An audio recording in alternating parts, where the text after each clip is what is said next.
Hello and welcome to Byju's Exam Prep IAS. A very warm good morning to everyone. I hope all of you are doing good.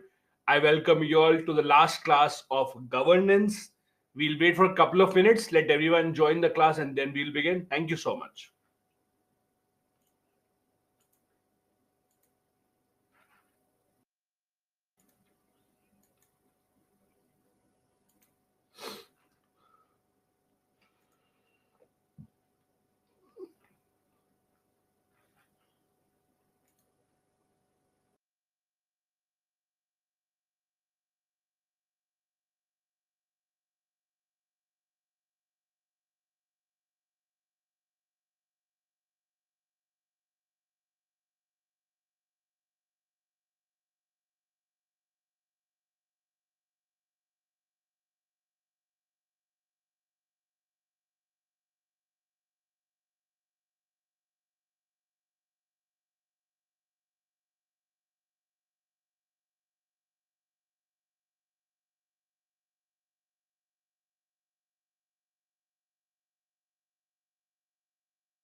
All right, then. Good morning once again, and I welcome you all to this class. Today is the last class of governance. We were supposed to have the last class yesterday, but yesterday we could not have the class. There was a medical emergency in my home, in the family, and that is why we could not have the class. So we are having the last class today. That is class number 9 of governance. In the last class, we were discussing the comparison of India's constitution with other countries. We had discussed our comparison of important features with US, UK, France. There was one country remaining, and that was Australia. So we'll quickly wrap that up and then we'll go to the last module. One question that has been asked, Fatima is saying, in unitary features, state government don't exist. Yes, Fatima. In unitary countries or unitary constitutions, there are no state government. Like in France, there is no state. France has cities, cities have mayors, and then there's a central government. Similarly, in UK, there are no states or provinces. There are cities with the mayors, and then there's a central government. Anyway, let's get back. So, the last constitution, whose important features that we will be referring to, is Australia. Now, Australia is a very interesting country in the sense that they are independent, obviously, but they still have a connection with Britain. So, just like India, Australia also was ruled by the British. So, Australia was a British colony. Australia got its independence in the year 1900. However, when they got their independence, what they did was they signed an agreement with the British. The agreement was that we want independence. However, we agree that whoever is the British monarch, means whoever is ruling over British, it can be the Britain king or the queen, whoever is the British monarch will also be the monarch of Australia. Meaning that when the British Queen died, when Queen Elizabeth died a few months back, Australia also lost her queen, because again, whoever is the monarch of UK is the monarch of Australia as well. So they get the same position in Australia. Now, please remember, this is just a ceremonial position. That does not mean that the British king or the queen can interfere in Australia. No interference as such happens, but just that the relationship between Australia and UK is in such a way that whoever is the monarch of UK will remain the monarch of Australia. So, in that manner, Australia is not a republic. Please understand. Australia is an independent democratic country, but Australia is not a republic. Australia is a monarchy. Monarchy means when the head of the country is a position that remains in one single family, where members of one single family pass on this position hereditary, that is called a monarchy. Republic means when the head of the country can be anyone. Republic means any common man can also become the head of the country. Now, if you look at Australia, a lot of their features are similar to India. They have a parliamentary form of government, just like India. And as I said, they have British monarch connection. So what happens is the queen or the king, whoever is in charge in Britain at that point of time, they will appoint someone called the Governor General in Australia. Now, Australian Governor General is almost the same as Indian President. So India's president, almost the same kind of a logic or same kind of an office as Australia's Governor General. Governor General of Australia is being seen as a representative of the British monarch. So the British king, the British queen, they appoint a Governor General in Australia. What does it do? This person will sign on the bills in Australia. This person will be considered as a representative of the king or the queen. Just like the Indian president, the Governor General does not have any discretionary power. There are no discretionary powers. The powers mainly are in the hands of the Prime Minister only. The Governor General works on the advice of the Prime Minister. Also, just like in India, every state in Australia has their own governor. So there are governor for respective states. Again, a very similar kind of a structure as compared to India. Now, their amendment process is interesting. If you remember, when we discussed about France, the amendment process in France was there were two options. Remember, in France there were two options of amendment. One option was a parliament can amend it by 60% majority. Both houses of the parliament were to pass a bill by 60% majority. The parliament or the constitution of France could be amended. The second method, if you remember, was referendum. Either of the two. So one of the two has to be followed. In Australia, it is difficult because both the things have to be done. In Australia, in order to amend the constitution, first the parliament has to pass the bill by a special majority. Once the parliament does it, after that a referendum is held. So the common people also have to say yes to that change. Only then the amendment can happen in Australia. That is very difficult. It is the same in other countries such as Japan also. So in countries such as Japan, Australia, amendment of the constitution is a two-step process.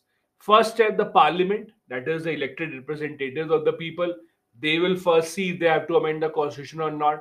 Once they agree, then the second step will happen. And that is why in these countries, wherever it's a two-step process, referendum is the second step, parliament is the first step, wherever this kind of a method exists, a two-step method, there will always be very few amendments that will be done. For example, do you know in case of Japan, Japan till date has zero amendments in their constitution. Japan has zero amendments to their constitution because the process again is so difficult.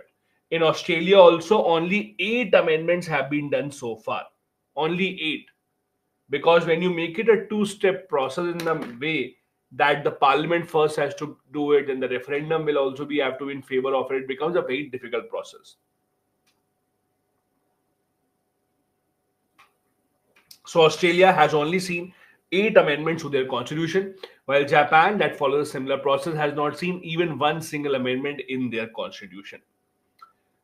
The tenure of the Governor General is 3 years. As I said, Governor General of Australia is very similar to that of the President of India. So, Governor General of Australia has a 3 year process. Australia, just like India, has country divided into different states. The difference is in Australia, the states also have their own constitution. The states have their own constitution, just like in the US, they also have their own constitution. Also, federal law overrides any state law not consistent with it. What does it mean? This is similar to India's concurrent list. If you remember in Indian polity, you would have read about concurrent list. Concurrent list in the seventh schedule is a list of those items on which both the center and the state can make the laws. If there is any clash in those laws, if on a similar subject, both the center and the states have made a law on a similar subject, what happens? The result is it is the parliament's law that prevails. Similarly, in Australia, in case there is only any overlapping of a law made by the center and by the state government, it is the center government's law that shall prevail. So it's a federal country, very similar to India. India's model has been followed here. That is, the center government is more powerful. These are the main features of Australian constitution that you had to study. So far, UPSC has never asked a question from the Australian constitution. As I've told you earlier as well, most of the questions that you will see from this part comparison of the constitution are mostly about India and the US. 80-85% of the times the questions are on India and the US. If UPSC wants to go slightly different, then they might include UK or France. The last question that was asked on this topic was from France. I gave you the example other day as well. The question was compare the process of election of president in India to that of France. That was a question a few years back. This topic does not have question every single year. Every 3 to 4 years, you might see a question, and the probabilities that the US India comparison will be asked the most. That is why we have read about the US Constitution in the most detail. This was our second last module. Now it's time to begin our last module because this is our last class. Now, in today's class, that is the last module of governance, what do we have to study? We'll be studying about the civil services in India. Now, when I say civil services, we'll be studying about the UPSC, that is a Union Public Service Commission. We'll be studying about the State Public Service Commission, the Joint Public Service Commission, their role, their responsibility, what exactly do they do, and we'll be discussing about the role of civil servants in India. What do civil servants do? What are they expected to do? What are the reforms that are needed in civil services? Is the government introducing some major reforms? For example, the Karma Yogi mission, what exactly is this? We'll be discussing the idea of lateral entry. Is it good? Is it bad? All these things we will be discussing in this part. Let's start with UPSC, State PSC, and Joint Public Service Commission. Now, as you know, UPSC is a central government body. These are constitutional authorities. It's a state PCS, State Public Service Commission. Now, JPSC is different. First, JPSC is a statutory body. J stands for joint. Just like the UPSC, Union Public Service Commission, has a responsibility of conducting exams to recruit civil servants at the central government level. Similarly, the state PCS or the State Public Service Commission, they recruit and they conduct exams at the state level. Both of these are constitutional authorities. Please remember. Both of these are established by the Constitution. These are constitutional authorities. Apart from these two, the Constitution of India also says if two or more than two states, if two or more than two states request to the parliament that we want to have a joint public service commission, then the parliament may by law make a joint public service commission. So a joint public service commission has to be created by the parliament, and that is why it is a statutory body. Again, the Constitution of India says in case two or more than two states want to have a joint public service commission to conduct joint examinations, they can together request for parliament, and the parliament may pass a law for that. Now, as of today, currently, we don't have any joint public service commission in India. The logic is every state wants to have their own commission. No state is happy sharing the commission with some other state. Everyone wants to have their own commission. So the idea is, if everyone wants to have their own commission, what is the use of it? What is the use of having a joint public service commission? So what usually happens is, usually when a new state is formed, let's say a new state has been formed, carved out of an old state, the new state would not have their own public service commission immediately. They might take some time to establish their own public service commission to start working. Till that time, till the time that the newly formed state can have their own public service commission, till that time they prefer that they can have a joint public service commission with the old state. That is the entire idea. This is how the JPSC works. So basically, today, as of today, we don't have a JPSC. An example of the past is when Haryana was created out of Punjab. Haryana, as you know, was created in 1966 out of Punjab. For some time, Punjab and Haryana had a joint public service commission because as a new state, Haryana did not have its own public service commission for some time. Once Haryana got its own public service commission, this was removed. So usually this is how the joint public service commission logic works. Today, we don't have any two states having a joint public service commission. Now, let's look at the composition. The Constitution does not say how many members there will be. Constitution has given no guarantee on how many members. There is no mention of that. Usually, there are 9 to 11 members in that commission. Constitution only says that there will be a chairman and there will be members. How many members, it does not say. The government usually appoints 9 to 11 members. For the UPSC and the Joint Public Service Commission, they are appointed by the President of India. State Public Service Commission are appointed by the governor of that state. So again, state or center, in both of these, the composition is not clear in the Constitution. The Constitution only says that it will have a chairman and it will have other members. How many members would it have? There is no clarity on that. The Constitution only says that at least half of the members,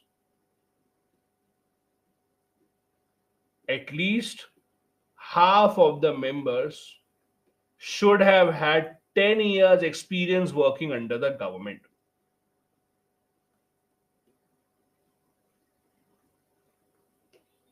At least half of the members should have had 10 years experience working under the government.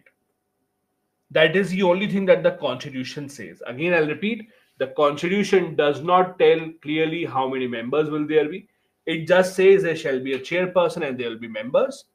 And it says at least half of the members should have completed 10 years under the government. Now, the problem here is, it does not say 10 years under the government at what level. See, someone working in the very low level, let's say someone is a peon in the government office, they might also have completed 10 years.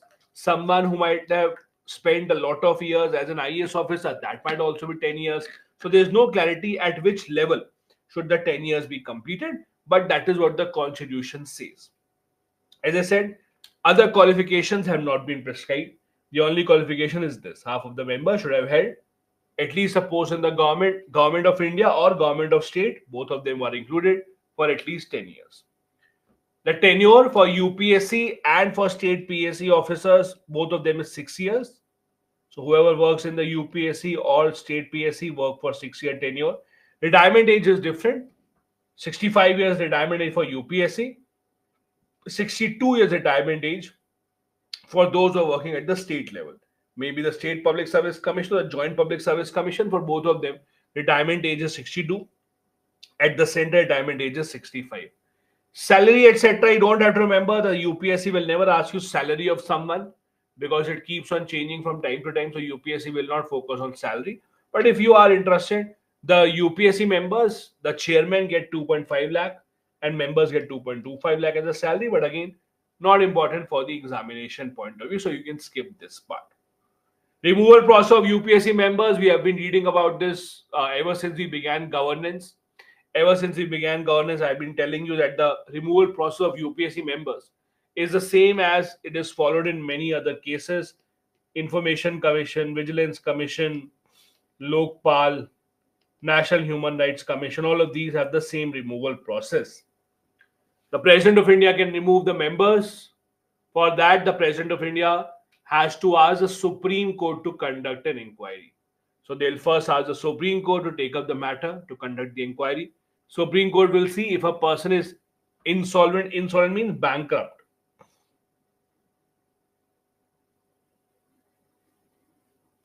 Insolvent means bankrupt. So Supreme Court will see if the person is bankrupt or has taken up any other job outside UPSC, if the person is of infirm mind, or if the person has been showing any misbehavior.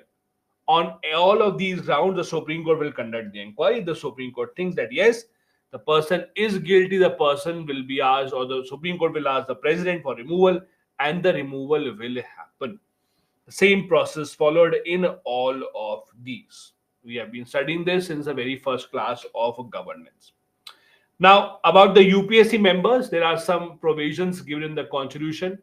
First provision: the Parliament for the UPSC members and for Joint Public Service Commission members, and the state legislature for State Public Service Commission members can extend their powers. Parliament has the power, if it wants, it can extend the powers of the UPSC. I'll give you an example. Let's say the government of India thinks that there are too many papers that are leaking in India. We saw the NEET exam, we saw the UGC NET exam. There are so many papers that are leaking in India. Now, let's assume the government wants the UPSC only to conduct other exams also, because UPSC has had a good track record. Their examinations are conducted smoothly. So let's say the government wants the UPSC only to conduct other exams as well. They have to increase their powers. So how to do that? The powers of UPSC can be increased by the Parliament. Similarly, at the state level, the powers of the state PSC can be increased by the state legislature. Their salary, the charge expenditure, in polity you would have read this. Charge expenditure means not votable or not voted by the Parliament.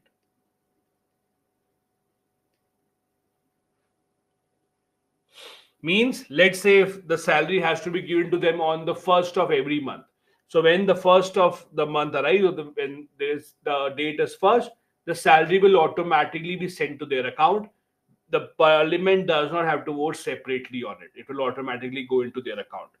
Also, they present their report just like any other authority. They present their report of what they did throughout the year. The UPSC will present the report to the President of India, and the state PSC will present the report to the governor.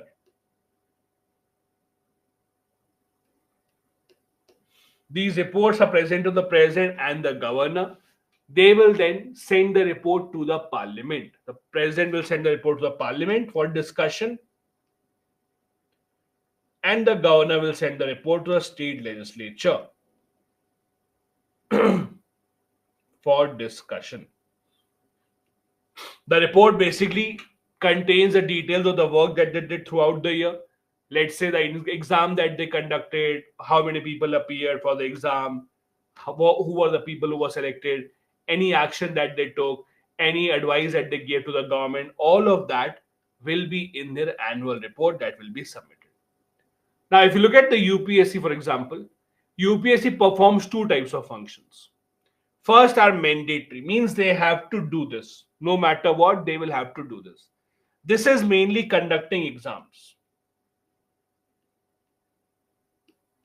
The same exam for which you are preparing. That is a mandatory function of the UPSC. They have to conduct exams every single year without the government asking them to. Apart from that, there are advisory function. That is, the advice to the government.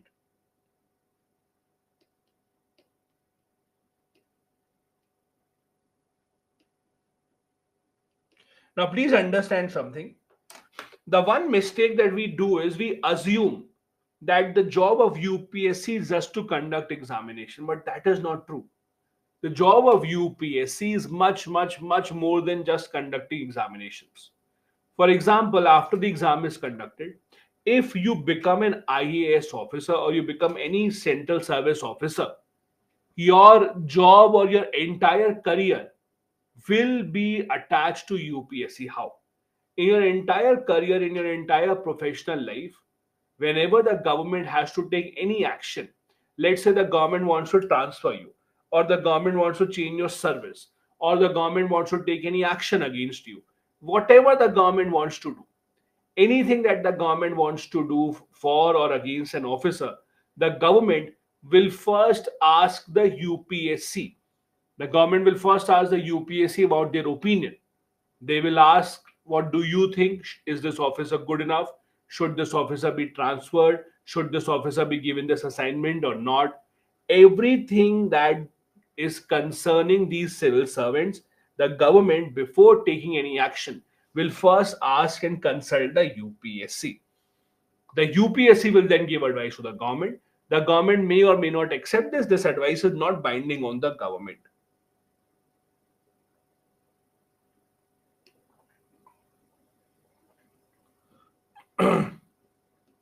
These are advisory functions.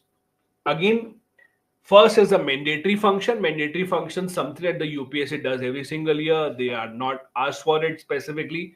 That is mainly conducting examination. The exam for which you are preparing, the civil service examination. Advisory function means they advise to the government on various matters regarding civil servants. Whenever the government has to take any action regarding a civil servant, transferring you to a new job posting, transferring you to a new place, giving you a new assignment, or even taking disciplinary action against you. In any of these cases, the UPSC is asked for advice from the government of India. Based on that advice, the government will decide what to do and what not to do. So basically, if you are successful in this examination, UPSC will be a part of your life throughout your entire professional life until your retirement. The job of UPSC will not end just by conducting the examination. So, as I said, mandatory function, conducting the examination that you are preparing for. Apart from that, UPSC also has a responsibility to help the states if they ask for help. So, if two or more than two states ask for UPSC for their help in having joint recruitment, in selecting the candidates for their state, the UPSC will help them out as well. These are the mandatory functions of UPSC. First, conducting examination at the center government level, for which you all are preparing, and then second, helping the states out if two or more than two states request to the UPSC that we want your help when it comes to recruiting people at the state level. These are the mandatory functions that the UPSC must perform. Apart from that, we have advisory functions. Advisory function, as I told you, advising to the government.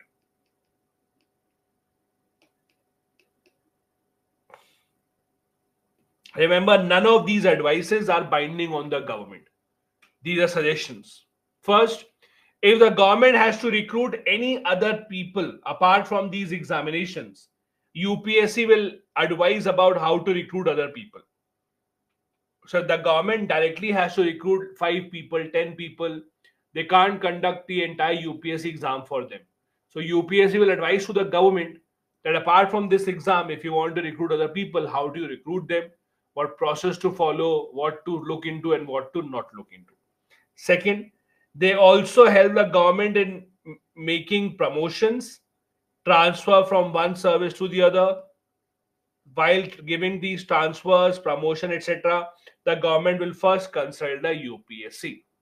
The government will ask the UPSC if you are an officer who is suitable for such a transfer or not. Now, in this aspect, please understand something. Let's say you join the government as an IPS officer. Okay, let's make this assumption that you clear the exam and you become an IPS officer. Now, that does not mean that your entire life you will be an IPS officer only. What do I mean? What I mean to say is, if you become an IPS officer, in most cases, most of the people throughout their career will be an IPS officer. That means they will be in the police only. But if the government believes that you will be more suitable in some other service, the government has the power to transfer you to other service as well. For example, there are many IPS officers in the past that have been sent outside the country as India's ambassadors to other countries. Please understand this. Being an ambassador of India, going to some other country as an ambassador, it is a position reserved for IFS officers usually. It is Indian Foreign Services officers that have this right, that they are the ones who are posted in different countries, India's ambassadors. However, the government has in the past said or sent some IPS officers also, some IAS officers also on these duties, because the government has the power to transfer you within the service as well. Just because you were selected in one single service, you were allotted that service, does not mean that you will always stay in that service. Please do remember that. So, whenever the government wants to transfer an officer from one service to the other service, the government will first ask for UPSC's advice. Whatever UPSC says is not binding on the government, but the government will at least ask for UPSC for their opinion. What do you think? Should we do this or should we not do this? If the government wants to take any disciplinary action against an officer, they want to take some action for, let's say, not doing their job properly, they want to take some action for some other reasons, whatever, the government will ask for UPSC from their advice. Again, the advice is not binding on the government, but the UPSC will be asked by the government, what do you think about this? Should we take this action? Should we not take this action? So on and so forth. Now, one other thing that you must remember about UPSC is, what can they do after their tenure is over? As I told you, UPSC, State PSC, and Joint Public Service Commission, all of these have a 6-year tenure. Means they can work for 6 years. Retirement age of UPSC members is 65. They will retire at 65. For others, it is 62. However, after their 6-year tenure is over, even if they are not at the retirement age, they cannot take any other job. Means after their tenure is over, there are very few things that they can do. Please, I made a table for you so that it is easier for you to understand. Remember this table, this is important for the prelims examination. Again, this table tells you what can these members or chairmen do after they retire from UPSC. First, what can the UPSC chairman do after retirement? No, nothing. None of the government jobs are open to him. So once a UPSC chairman retired, after one tenure of 6 years is over, he or she cannot take up any other government job. He cannot even take a second term as a UPSC chairman. Even for UPSC chairman, there is only one term allowed. There is not more than one term that is allowed. So you will have to retire permanently. You can't do anything else. If you are the UPSC member and your tenure is over, then what can you do? There are two options. One, you can either become a UPSC chairman after that, or second, you can become a state PSC or Joint Public Service Commission chairman after that. These are the only two options available. Again, if you are a UPSC member who has completed his or her tenure, either you can become a UPSC chairman after that, or you can become chairman of state PSC or Joint Public Service Commission. Third, what if you are the chairman of State Public Service Commission? What can you do after your tenure is over? You are the chairman of State Public Service Commission. What can you do after your tenure is over? First, you can become the UPSC chairman straight away. Second, you can become chairman of some other state public service commission, basically not the same one. The idea is you cannot have more than one tenure at the same position. So if you are, let's say, head of the Public Service Commission of Jharkhand, then after that you can become the head of Public Service Commission of Odisha. You can become the head of Public Service Commission of Karnataka, West Bengal, Rajasthan, so on and so forth, but not the same state. Third, you can become the UPSC member. These are the three options available. If you are the chairman of a state public service commission and your tenure is over, this is what you can do. And last, if you are a member of state public service commission, after your tenure, what can you do? Become UPSC chairman, become state PCS chairman, or third, become a UPSC member. This is a table that I have made specially for you for the prelims examination, because for prelims these facts are important. The books will not give you this table. The books, etc., will give you this information in a paragraph form, which is slightly difficult to understand. So this table makes it easier for you to understand what can these people do once their tenure is over. Means once their term is over, when they have completed 6 years at their post and they still have age remaining before retirement. They have not retired, but their tenure is over. This is what they can do once first tenure is over. Please do remember this table. Again, it's important for your examination going ahead. Now, the public service commissions, that is the UPSC or state PSC, they have their own issues. These bodies are good in the sense that at least in the UPSC, you don't see paper leaks, examinations happen on time, the process is very, very, very professional. But even then, there are a lot of issues in the working of the public service commissions. First, their recommendations are not binding on the government. And that is why we have seen the government not accepting the recommendations many, many, many times. Apart from conducting the examination, as we just discussed a few minutes back, apart from conducting the recruitment examination for which all of you are preparing, the UPSC does a lot of other things, advising the government on a lot of other matters.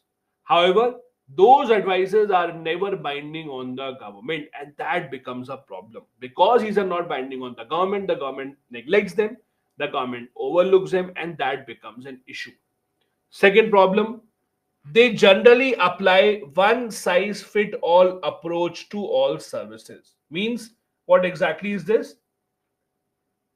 If you have to give the UPSC examination, the only eligibility criteria, for example, for UPSC is that you have to be a graduate, right? Now, what services you are given depends only upon your rank and your preference.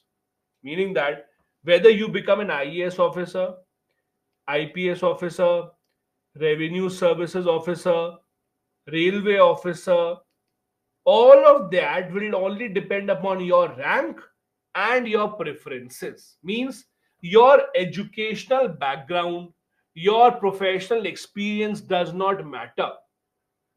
Means, see, if let's say you are someone who is from a finance background, okay, you are someone who knows financing, who knows everything like that, you would ideally be suited for Indian Revenue Service, right? Because you worked in that area. So ideally saying you should be suited for IRS, but that does not mean that you will be given IRS. What will you be given or what services will you have will depend upon the rank that you got and the preference that you got that you gave in the counseling. Your professional background, your experience does not matter. That is a problem. That is called one size fits all approach.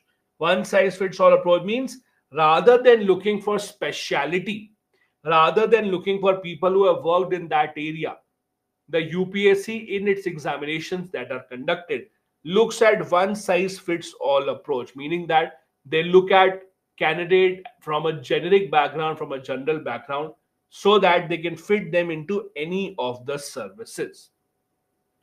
Other problem that we had discussed, there is no qualification given for the members of UPSC or state PSC. We just discussed this. The only qualification given is at least half of the members should be members of or should be working under the government for at least 10 years, either government of India or government of state. Apart from that, there is no other qualification that is given. The recruitment has not been modernized. It has defied modernization, meaning that after so many years, we have not seen any significant changes in the method of employment. Now, you might say some changes are made, some little changes here and there. What, for example, CSAT introduced and then it was made a qualifying paper, ethics, etc., introduced. Optionals earlier used to be two optionals. Now we only have one optional. Earlier, optional used to be asked in the prelims exam also, but now it's only in the mains exam. So these here and there little changes have been made, but these are not significant changes. We still have the same method, means anyone who would have given the exam 50 years back, it is almost the same process that is followed even today. Even today, you have a written pen and paper exam. Even today, you have the prelims, the mains, and the interview exam. So, what has happened is over the years, with new technology coming in, many new things coming up, many exams have changed, many exams have become online, many exams have ensured that they become much more efficient. The UPSC exam or the exam conducted by the UPSC rather has not changed. It has remained almost the same without any modernization being shown here. And that is the problem. Now, there are two things that you can think from this point of view. First is you can say that despite whatever criticism is, the UPSC is a body that has been able to successfully conduct the examination without any controversy. While you see controversy in other examinations, such as the paper leak and exam getting cancelled, exam getting postponed, results not coming in on time, with the UPSC, at least you do not see these things happening. So even if the UPSC, you might argue, has not modernized its procedure, the UPSC still at least has ensured that the integrity of the examination is maintained. You might criticize this, but this is what is happening. However, with new technology coming in, the civil servants are expected to be very different as compared to others. Civil servants are expected to be aware about the new trends coming in, the new technology coming in, and that is why many people suggest that the recruitment process should have changed slightly, but it has not so far. What are some of the recommendations to improve the working of the UPSC? Number one, improve the psychosocial profiling of candidate. What does it mean? What it means is, while recruiting the candidates, don't just judge them on the basis of a written paper. See, when you become an officer, let's say you become an IAS officer. When you become an IAS officer, your job will not require you to remember what happened in Harappa. Your job will not require you to know how our cyclones formed. Your job will be to handle pressure situations. Let's say there is a riot in your city. Two communal groups or two religious groups are fighting with each other, they are shooting at each other. Do you at that time have the courage to go to that area and talk to people? Do you have the courage to talk to both the sides and try and bring them to a peaceful agreement? That is what is the job of the IAS officer. For example, yesterday you would have read in the news, there was this very bad stampede in Hathras in UP. There was this religious procession going on, religious satsang going on, and there was a stampede when people were going out, and many people were killed. Over 100 people were killed. Now, when something like this happens, you would have seen this in the news. When something like this happens, the first responsibility is always of the DM. You would have seen yesterday also most of the news channels were showing you interview of the DM, the district magistrate, because they are the ones who are responsible first for ensuring that all the arrangements are in place. They are the ones who are answerable to people. They are the ones who the chief minister will call. The prime minister might also call you to ask what has happened exactly. So your job as an officer, more than being able to remember stuff, will be about handling pressure situations. So the suggestion has been for a long of time for UPSC is, rather than judging the candidates only on the basis of how much they remember and what they remember, there should be some other process of introducing psychosocial profiling. Means judging the psychological ability of the candidate. Is the candidate able to handle pressure or not? Can the candidate manage himself or herself in pressure situation and tough situations or not? Have involvement of outside experts also, means involve some people who are experts in their field, bring them to the table at the recruitment process, give them space, have personality experts, etc., judge the candidates to see if they are suitable or not.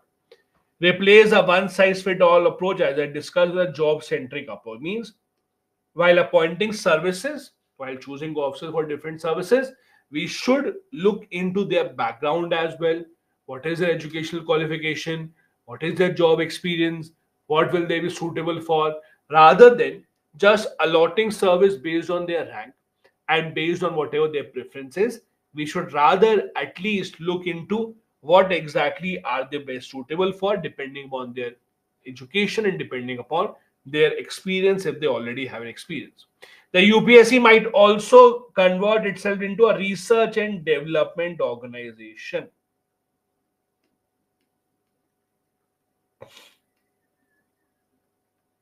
Research and development organization means the UPSC should keep on conducting research about how to make the examination better, rather than just sticking to one single method of conducting the examination for so many decades now.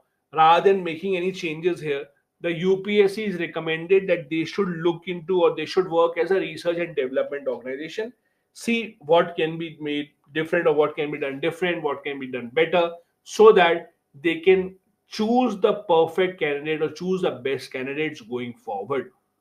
Because the nature of civil service is changing, the kind of challenges that we have at our hands are changing. Just take this example. A few years back, no one would have heard of cryptocurrency or bitcoins. Now, cryptocurrency or bitcoins or blockchain has become a reality.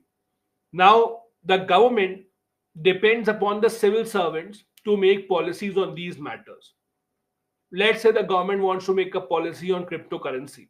Now, if the civil servant themselves don't know what is cryptocurrency, if the civil servants themselves don't understand how cryptocurrency works, then how can they make a policy for that? And that is why there has to be continuous training. There has to be training done for each and every civil servant for any new emerging technology. There has to be new initiatives taken so that the people are much more aware of what exactly are the challenges of new emerging technology and how can they adopt or how can they adapt to it in a much better manner. Now, this was about the UPSC and state PSC as constitutional authorities, their working, their condition, their criteria, etc. Now we look into the civil servants. Please understand and please don't be confused. You are applying to become a civil servant. The exam that you are preparing for, if you pass that exam, you'll become a civil servant. UPSC is the authority on top of the civil servants. UPSC is the authority that conducts your examination, that will manage the civil services. When you clear the exam, you don't become a member of the UPSC. Please understand that is separate. UPSC is a body that conducts the examination. You are trying to become a civil servant. Now, if you look at the civil services, the civil servants, when you say IAS officer, IPS officer, revenue service, etc., all these are civil servants. The method of recruitment of civil servants is written in Article 309. It says that recruitment and service of condition of service can be decided by central or the state legislation. So central government decides how the recruitment will happen for you for central government exam or for central officers. States decide this for the state officers. Article 310 talks about the pleasure doctrine of president or governor. What exactly is this? In Indian polity, you might have read about the pleasure doctrine.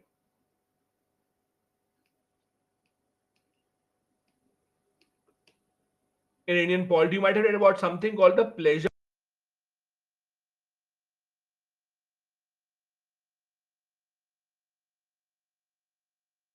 What do you mean by pleasure doctrine? Basically, the idea is, see, if you look at people who are working for the government, there are two ways in which people can be removed. One way of removing the people is there's a proper removal process. Like for president, for Supreme Court judges, for even the UPSC members, there's a proper removal process, right? You can't just randomly give an order for their removal. For Supreme Court judges, the removal has to happen. There's an entire process in the parliament. The parliament, both the houses will discuss, they will pass the bill by special majority, and then the removal might happen. For UPSC members, we also just discussed that the president can remove them, but first the Supreme Court has to conduct an inquiry. Then the Supreme Court will see if the person has to be removed or not. They will then advise the president on the basis of that the removal will happen. So again, removal process is clearly mentioned for a lot of these officers. On the other hand, there are some officers who can be removed without any of this process, who can be removed just by the order of the president or the order of the governor. This is called the pleasure doctrine. In official terms, you would say that a civil servant holds the position till the pleasure of the president.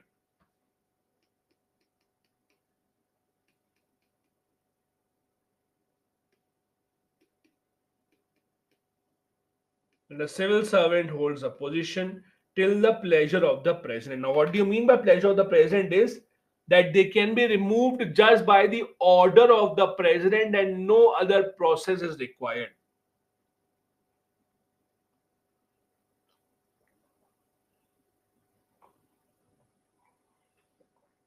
However, that does not mean that a civil servant can be removed randomly. For a civil servant to be removed, it's a very, very, very, very difficult process. Why? Because there is something which is written in Article 311.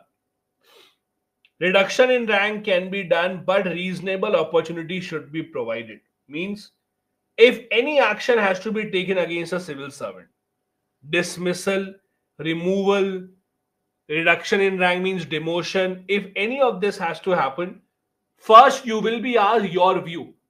You will be given a chance to explain yourself. Only then action can be taken. Without that, action will not be taken. Tell me this, by the way, what is the difference between removal and dismissal? Are these the same thing?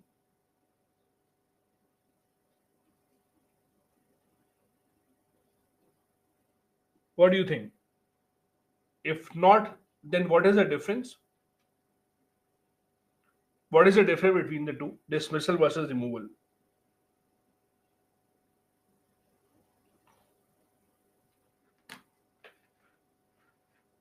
Think about it. Let me know. Dismissal versus removal. What do you think?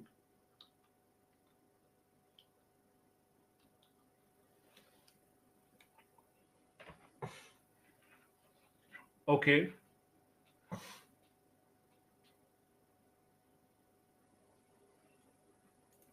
Guys, don't be confused between suspension. When you say remove for a small time, temporary, that is suspension. Suspension is even different. Suspension is even different.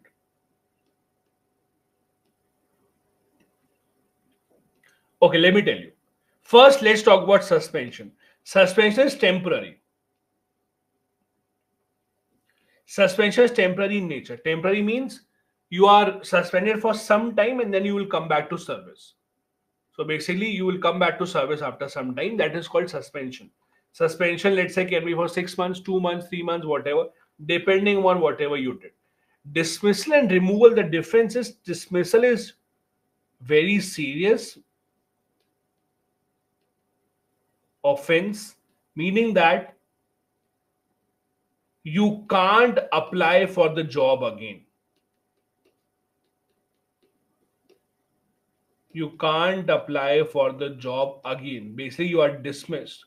Removal means you can apply for job all over again. So you have to follow the entire process, but you can come back. For dismissal, you are gone. You cannot come back to this position because there was such a grave offense that you committed, be it corruption, be it something else, but you cannot come back to the job because it is too serious. Removal means you can come back, but you have to follow the same process once again. Suspension is temporary. Suspension usually happens, let's say, someone filed a complaint against you and your head of the department wants to conduct an inquiry. So, till the time the inquiry is conducted, they would not want you to come to office, so they will suspend you for some time. So, basically, these are the three things. Now, one interesting part or one good part that safeguards IAS officers is, as an IAS officer, or when I say IAS officer, what I mean to say is central servants. When you are a central civil servant, your dismissal or removal, your dismissal or removal can only be done by the appointing authority or higher authority than that. By appointing authority or higher. Now, what I mean to say is, please understand, if you become an IAS officer, the letter of appointment that you will get will be from the President of India. If you become an IAS officer, your appointing authority will be the President of India. So your removal can only be done by the order of the President or someone higher. Now in India, there is no one higher than the President of India.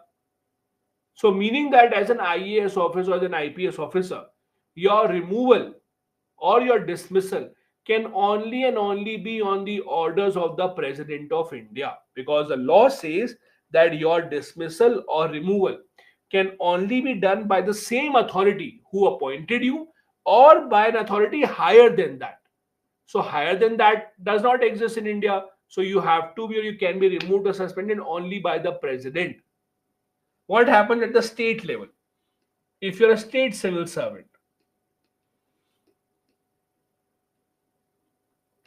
then your appointing authority is the governor. As a state civil servant, you're appointed by the governor. The same logic applies there. Your removal or your dismissal can only happen by the appointing authority, that is the governor, or higher, that is the president. So the state civil servant can be removed by the governor or by the president also, because that's a higher authority. But when you're working for the central government,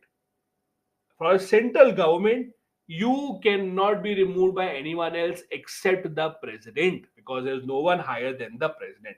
That provides a lot of job security, because when you know that your removal order has to come from so higher up, your removal order has to come only from the President of India, then you know it's not that easy for you to be removed. Now, when you say civil services in India, the exam that you are preparing for, many people say this is the IAS exam. There is nothing called the IAS exam. First, please don't use that language. There is nothing called IAS exam in India. There is the civil services exam that you are appearing for. Depending upon your rank, there are more than 20 services. You will be getting one of those services depending upon your rank and depending upon your preferences. Out of all the over 20 services that we have, three are called All India services. Three of them are called All India services.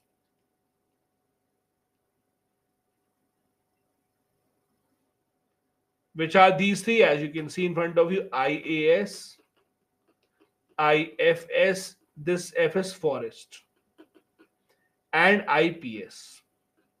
These are three All India services. The others are called Central services.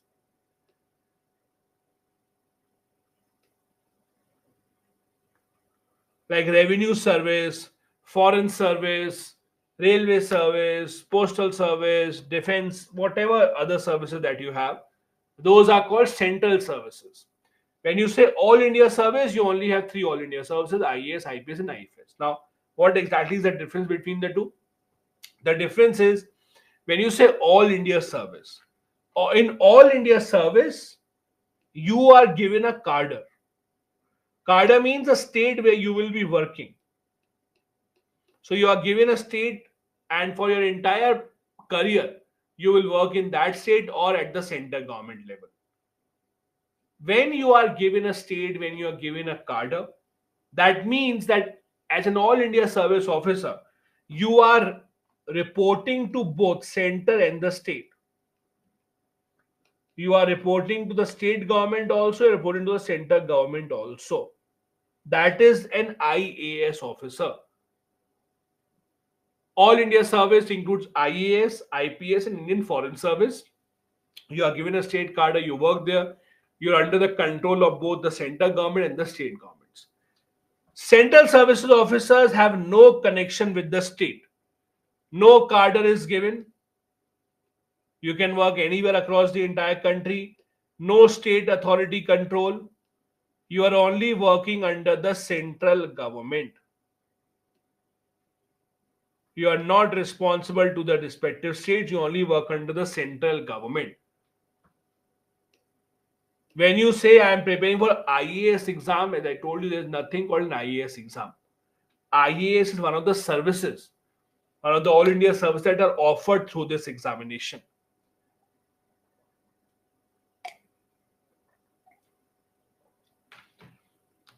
Now, as I told you, there are only 3 All India services today. What if a new All India service has to be created? What if a new All India service needs to be created? You would have read this in Indian polity. For a new All India service to be created, this special power is with the Rajya Sabha. This is one of the special powers of the Rajya Sabha. Only the Rajya Sabha can start the process of creating a new All India service. Council of States, as is written here, that means Rajya Sabha. So if Rajya Sabha approves the resolution by 2/3 of the members present and voting, the parliament may by law create a new All India service.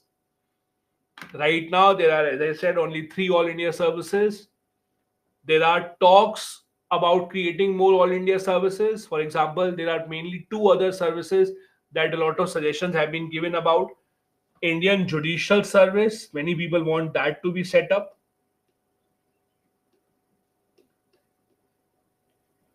Ideas are also given about Indian Education Service to be set up. But again, these are not reality. These have not been set up. These are ideas and suggestions that we should have all India services for judiciary also, all India service for education also, but that is not true right now. Today, as of today, we only have 3 all India services: IAS, IPS, and IFS. Now, the all India services as a concept, that these are officers who will work under both center and the state government, there's a lot of controversy attached to it. Many state governments don't like all India services officers. Why? Many state governments, I'll give you an example. Let's say UP. UP government would not like a lot of all India services officers working in UP. Why? The reason is every government wants to control the officers that work for them. When I say control, what I mean is every politician wants to have the power to tell the officer that I will transfer you if you don't listen to me. Every politician wants this power that they can tell the officer, if you don't follow my order, I will transfer you, I will suspend you, so on and so forth. Now the point is, for all India service officer, what can the states do? The states can transfer them and they can suspend them, but they cannot remove them. The removal cannot happen by the state governments, because as I told you, the removal or the dismissal can only happen by the central government. The removal and the dismissal is a power of the central government. And that is why the state governments don't like many all India service officers. The state governments say that we can't control these officers, they listen more to central government, they don't listen to us, so we don't like them. We would better have our own state civil services officers. It is better for us to have our own PCS officers rather than the IAS officers. That is a big problem between the two. Anyways, there are arguments given both in favor and against all India services officers. Let's look at these arguments in favor and against. Arguments in favor: number one, all India service officers have a national outlook. Means, let's say there's an IAS officer who belongs to Madhya Pradesh but is working in Karnataka. Because your officer originally belongs to Madhya Pradesh, he's working in Karnataka, rather than just looking into the interest of Karnataka, the IAS officer will look into the interest of the entire country first and not just look into the state's interest, because it is not his or her home state where he or she was born. They will look into every decision that they take from the point of view of whether it has a national outlook or not, whether it would have a positive impact on the entire nation or not. So, national outlook. Second, there is a lot of unity in the sense that all of them are given training together.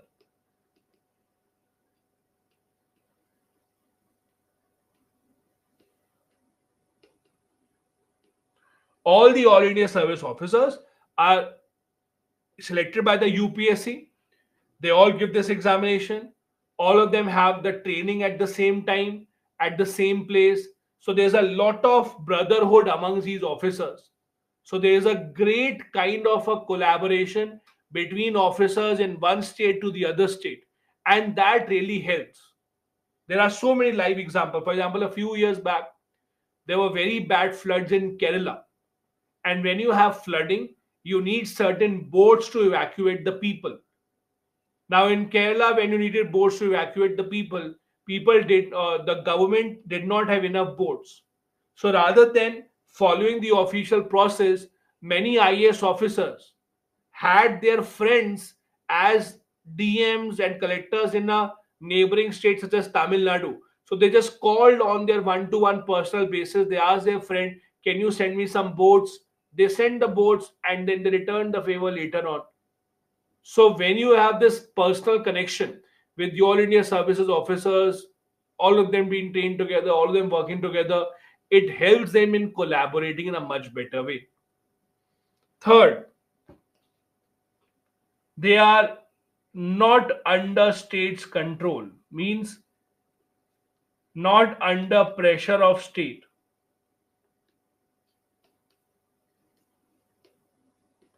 because they know for a fact that the state government cannot remove them.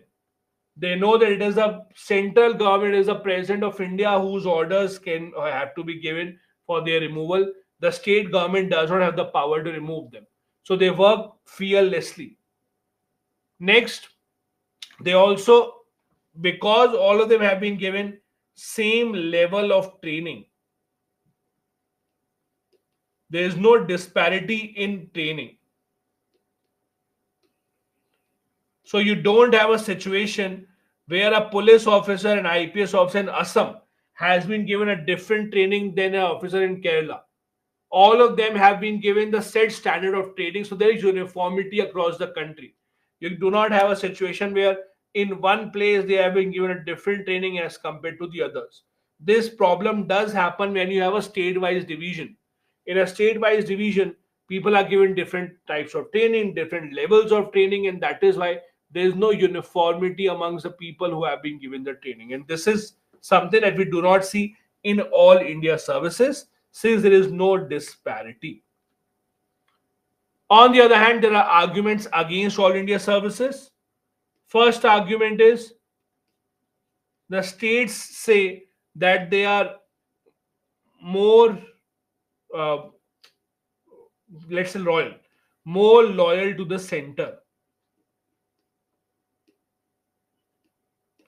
They are more loyal to the center, meaning that the state governments say that these officers are more interested in listening to the orders given by the center government rather than the state government.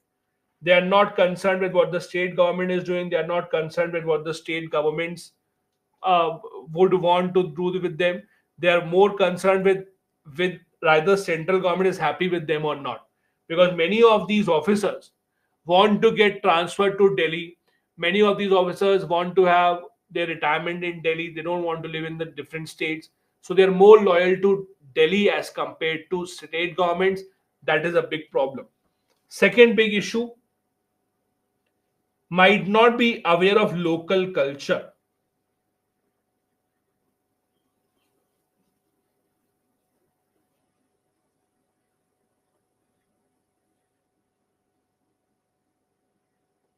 The UPSC basically works in such a manner that it is almost impossible for you to get your own state cadre.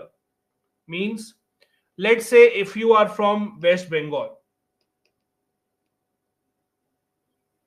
if you are from West Bengal, it will be almost impossible that you will work in West Bengal. The state cadre that is given in more than 90% of the cases is not your home state. If you're from West Bengal, you might be asked to go and work in Odisha. If you're from Odisha, you might be given Haryana cadre. If you're from Haryana, you might be given Kerala cadre. If you're from Kerala, you might be given the cadre of Madhya Pradesh, so on and so forth. So the UPSC basically the cadre allotment works in such a manner that it is very, very, very rare, very rare. Only when you get a very, very, very good rank, and when I say very good rank, that means top 10. If you get, let's say, top 10 rank, only then you might have a chance that you will get your home cadre, that you will be working in your own home state. But otherwise, you will not work in your home state. Otherwise, you will work in some other state. Now, the state governments have this problem. The state government say that this person has come from outside. He does not even know our real problems, does not even know our culture, our language. So we don't like these officers. The logic behind this is the logic behind not giving home card or home state to you is that the chances of corruption will reduce drastically.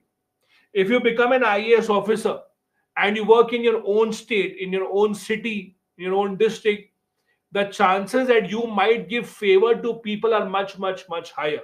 You will help the people that you like, you'll help the people that you are close to, rather than actually thinking and taking decisions objectively. That becomes a problem. So the argument against all India service officers are, again, number one, the states say they are more loyal to the center, and second, they are unaware of local culture. Third, interference by center.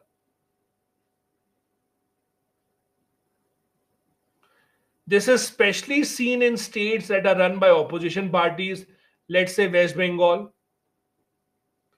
Tamil Nadu, etc. Let's assume that there's an officer working in West Bengal government. This officer is working very well. West Bengal government likes this officer because this officer gives good advice to the government. This officer is very good. Then the central government comes to know about this, that this officer is working very well in West Bengal. They're helping the West Bengal government. They are coming very close to the chief minister. Center government will just issue transfer order. They will bring them to Delhi.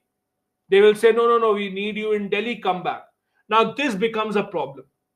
Many state governments argue that their best officers are taken away from them by the center government. Many state governments say that whenever they come close to an officer, whenever there's an officer who is working well, whenever there's an officer who's implementing the policy well, they are all of a sudden transferred back to Delhi. Now, there are arguments given on both sides, and we'll discuss about this slightly later. Central government says we want officers to work in Delhi also. Otherwise, who will work in central government ministries? Who will work as the secretaries in different ministries? State governments say that no, we cannot give you our officers because we are anyways in short supply. So that argument between the center and the state continues. Both the center and the states usually fight for their favorite officers. Because the center government has the final say in all India services officers, that is something that the state governments do not appreciate. One more thing that we mentioned earlier, just to repeat that once again, apart from UPSC and state PSC, we also have Joint Public Service Commission, as I told you earlier. It's a statutory body, not a constitutional body. It is a body formed by the parliament if two or more than two states request the parliament that we would need to have a joint public service commission. Although they work at the state level, but because they work for more than one states, the appointment and removal are done by the president of India and not the governor. Just remember this part. The president is the one that appoints or removes, not the governor. In case of state PSC, the governor removes them. Or the governor, sorry, appoints them rather. Because they work for more than one states, no one state has a right to appoint them. For joint public service commissions, it is the president of India that is the appointing authority. Now, apart from working at the state level, officers in the central services work mainly in the secretariat. What is the secretariat? Secretariat is basically the office of the ministries.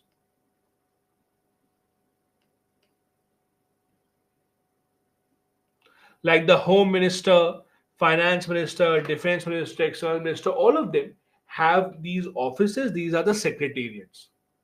Secretariats, as the name says, is where the secretaries work. Secretary is a rank that is given to these IAS officers. Now, as a secretary, as a civil servant working in different ministries, what exactly do you do? What are your job roles? First, you have to help in policy making. So, whichever minister you report to, whoever is the minister above you, for example, education minister. If the education minister wants to make a new education policy, they will ask for your suggestions. You have to conduct all the research, come up with examples, come up with great ideas, and then give it to the minister. Whether to accept the ideas or not, whether to implement those or not, depends on the choice of the minister. Understand this. In a democracy, like ours, there are two types of executives. One is a political executive.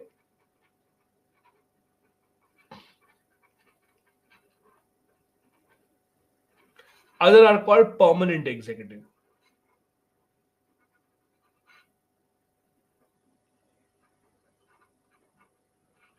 Political executive means the ministers. Permanent executive means the civil servants. In a democracy, there are political executives and there are permanent executives. The power to take the final decision will always be with the political executive. Please remember this always. It is the political executive, that is the ministers, they will take the final decision. Now, you might not like it. Most IAS officers or most IAS aspirants at least don't like this. You assume that, oh, you are doing the hard work, you are the ones who are studying so much. Why is it that the ministers have to take the final call? That is how democracy works. In a democracy, whoever is elected by the people will always have a higher power. Those who come from the people, those who have come after winning the election, will always have much higher power as compared to the others. Now, the reason why political executives or the reason why ministers are the ones who take the final decision and not the civil servants is the consequences of the decision are then borne by the ministers and not by you. Meaning that, let's say the government made a certain policy and the people of the country don't like it. Then in the next election, they will vote out the minister, they will vote out his party. But as a civil servant, nothing will happen to you. Your job is almost permanent. If the policy is good or bad, people like the policy or hate the policy, irrespective of any of that, your job is secure. Nothing is happening to your job. If the policy is not liked by people, it is a political executive that has to bear the consequences. So, because they have to bear the consequences, their career depends on it. That is why they are the ones who will always take the final call on the policy. You can give them suggestions and they will take the suggestion or not. That depends upon them. So first, as a secretary, you help in policy making. Help in legislation means making of laws. Again, let's say farm bills. So when the farm bills were introduced by the government of India, the agricultural ministry or the agricultural minister would have asked the secretaries or civil servants in the agriculture ministry to come up with ideas to bring to make a law. That is how the ideas would have been given. They implement the policies. They help in budgeting. Budgeting means again how much budget to ask from the parliament. When the budget has been given, how much money to spend where, all of that related to it will be advised by the secretariat. They help in making the ministries more efficient. They help in ministers also in parliamentary responsibilities, meaning that if a minister is asked certain questions in the parliament, in the question hour, let's say agriculture minister is asked a certain question. In the question hour, let's say finance minister is asked a certain question. So whenever ministers are asked certain questions, they turn to their officers, they turn to their civil servants to help them with the response, to frame a reply. This is what you'll have to do. You have to frame a reply and help them in giving the reply. Now, the current system of bureaucracy that we have in India is a very, very, very old system. The current system of bureaucracy is very similar to what the British had given us. Very similar to what the British gave us. We have made very little changes after that, after India's independence. That is a system that has a lot of strengths. It's a time-tested system. Means in the history of India, there has never been a situation where bureaucracy has revolted. There has never been a situation where the bureaucracy says, "Oh, we will not work now. We don't like." No. Governments change, political parties change, but the bureaucracy works. That is a great strength of the current system. It brings in stability.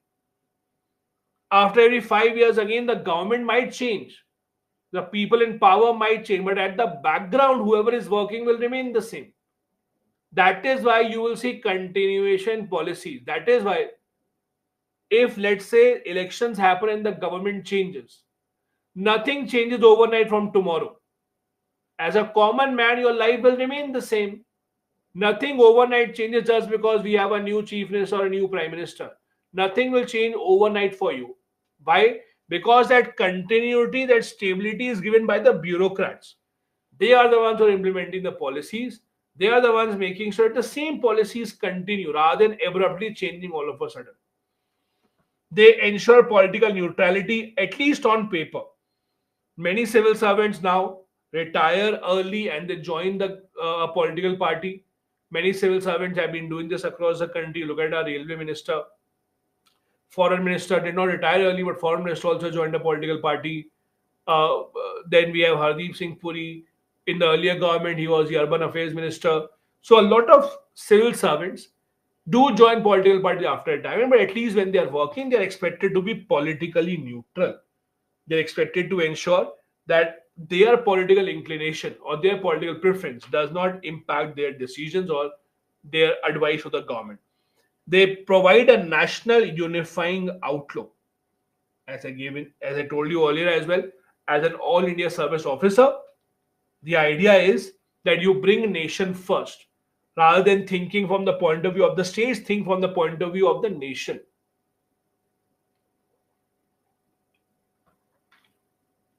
All these are strengths that our current bureaucratic system has.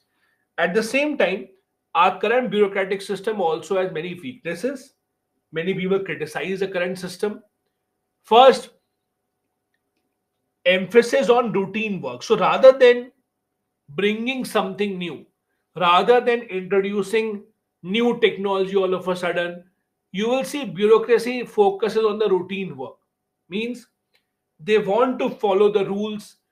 If you go to a government office, they will still ask you for physical copy of file. You might say, "Sir, I have a soft copy." No, they will ask you to take a printout. They will still ask you to go to a notary, get something attested. They will still ask you to go and get a sign from that officer, that place, etc. Because there's a lot of emphasis on the routine work. And the reason is that every single ministry, every single officer wants to play it safe. When I say play it safe, what is meant is they don't want to take a chance that someone else might put allegations that you did not follow the process. No one wants to go to the court. No one wants to see their retired career being challenged.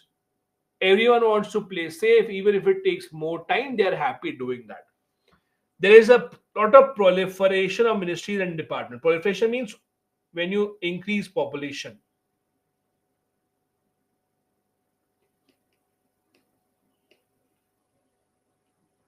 We discussed this, if you remember, a few classes back when we were discussing the second ARC. In the second ARC, we had discussed organization of the government is as such that there are too many ministries that have been formed. That is a problem. Now, you might say there is a limit on the number of ministers, right? As you know, there's a limit on how many ministers can we have in India. It is 15% of Lok Sabha. That is the maximum number of ministers that we can have. It was introduced in 2003, 91st Amendment. Maximum number of ministers in the government that we can have is 15% of Lok Sabha. The loophole here is this is the limit on number of ministers, not on number of ministries. The number of ministries can be much higher than this. Why and how? You can have one minister handling multiple ministries. So the problem is we have a lot of ministries and departments, and the reason is the government has to keep a lot of people happy. Like right now, we have a coalition government. When there's a coalition government, you have multiple parties working together. It's not just the BJP, for example. You have now the Janta Dal, the TDP, Rashtriya Lok Seva Dal. All these are working together. The government has to keep all of them happy. The government has to give them minister post, etc. So what happens in this case is there are too many ministries or departments that are formed by the government. That delays the decision making process. There's extended hierarchy. Too many levels of civil servants are formed. One permission goes to next level, then next level, next level, next level. Before a suggestion reaches the top, too much time is passed and the suggestion might become outdated. Risk avoidance.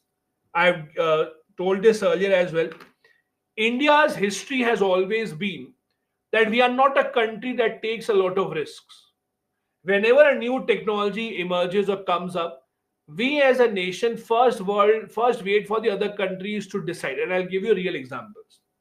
When the COVID-19 vaccine started, the big question was should it be given to children or not? It was first given to those above 18. And the question was can it be given to children or not? There were a lot of studies conducted.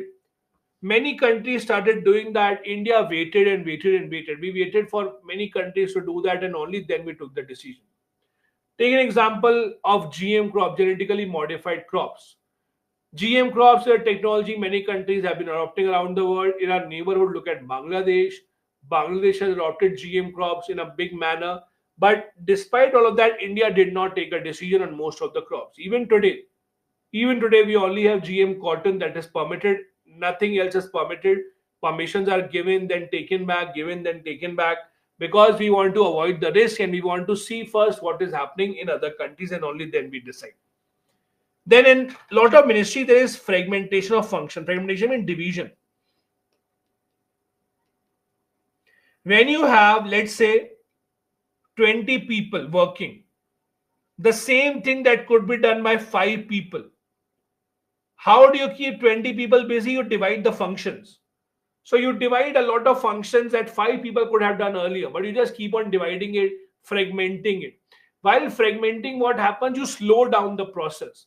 The more the fragmentation, small work given to someone at some level, the problem is if one of them is missing, if one of them is absent, then the entire work is not done properly. These are some of the issues that we have in the current bureaucratic system that still need to be resolved. On that note, give me a few minutes. I'll just fill up my water bottle. Don't go anywhere. I'll be back in a few minutes to continue from here.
All right then. We'll continue with what we are discussing about the civil services. We are discussing about the bureaucracy. Now let's look into the role of the civil services. What are they expected to do? What are the roles that they perform specifically, and what are the issues with it?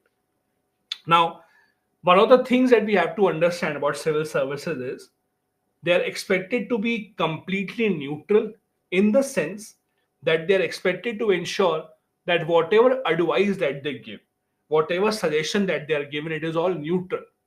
Now, when I say neutral, what we mean to say is, number one, they are class neutral, means as a civil servant, you will be dealing with people from all different backgrounds. You will be dealing with people who are very rich, very powerful, very influential, and you will also be dealing with people who are from poor backgrounds, workers, laborers, farmers, etc. It is your responsibility that your action and the way that you meet with them has to be neutral. You cannot have a different kind of a meeting criteria or different type of behavior with people depending on which class they belong to. Similar is with culture and political point of view. Doesn't matter which culture or which religion the people belong to, when you're greeting people, when you're meeting people, when you're influencing them or talking to them. As a civil servant, your personal preferences should never come in the way of your decision making. Now, this is very human. See, this is again easy to write on paper, but in reality, it's difficult. And give you a simple example. Take the example of language. If you go to a foreign country where people are speaking a different language than yours, all of a sudden, if you find someone speaking the same language as you will automatically be closer to them, or you will find them friendlier as compared to others, because you have that common connection. The same language that you speak, that person is also speaking. Similarly, if you follow a certain religion and you go to a place where everyone has a different religion than yours, all of a sudden you find someone following the same religion as you will automatically be closer to them. It's very human nature. You will be closer to them because you have that common reference point, that, oh, you follow the same religion as me, great, now I'm relieved. You have the same language as me, great, now I'm relieved. This is something that as a civil servant you have to be aware of. As a civil servant, you cannot let these commonalities impact the way that you work. You need to be, or you have to be neutral throughout your work, without giving any preference to what is the background, without giving any preference to where does the person come from, what does he speak or not speak. You're also expected to be committed, follow the rule of law, follow the code of ethics. So basically, as a civil servant, you are given a book of code of ethics. Code of ethics means, in your job, in your services, how are you expected to perform? How are you expected to behave when meeting with people, when meeting with politicians, when you are in a difficult situation, what are you expected to do? All of that is told to you. That is what the training is about. You are asked, you are expected to implement policies and programs. You are expected to ensure probity and transparency, have self service. Because, see, at the time of the interview, when someone would ask you in the interview panel, why do you want to become an IAS officer? Everyone will say, oh, sir, I want to become an IAS officer to help the public, right? For a better India, to help the poor people, so on and so forth. And it all looks good on paper. And some people might be correct about that. That might be your intention. But the reality is, when you do become an officer, most of those thoughts go out of the window.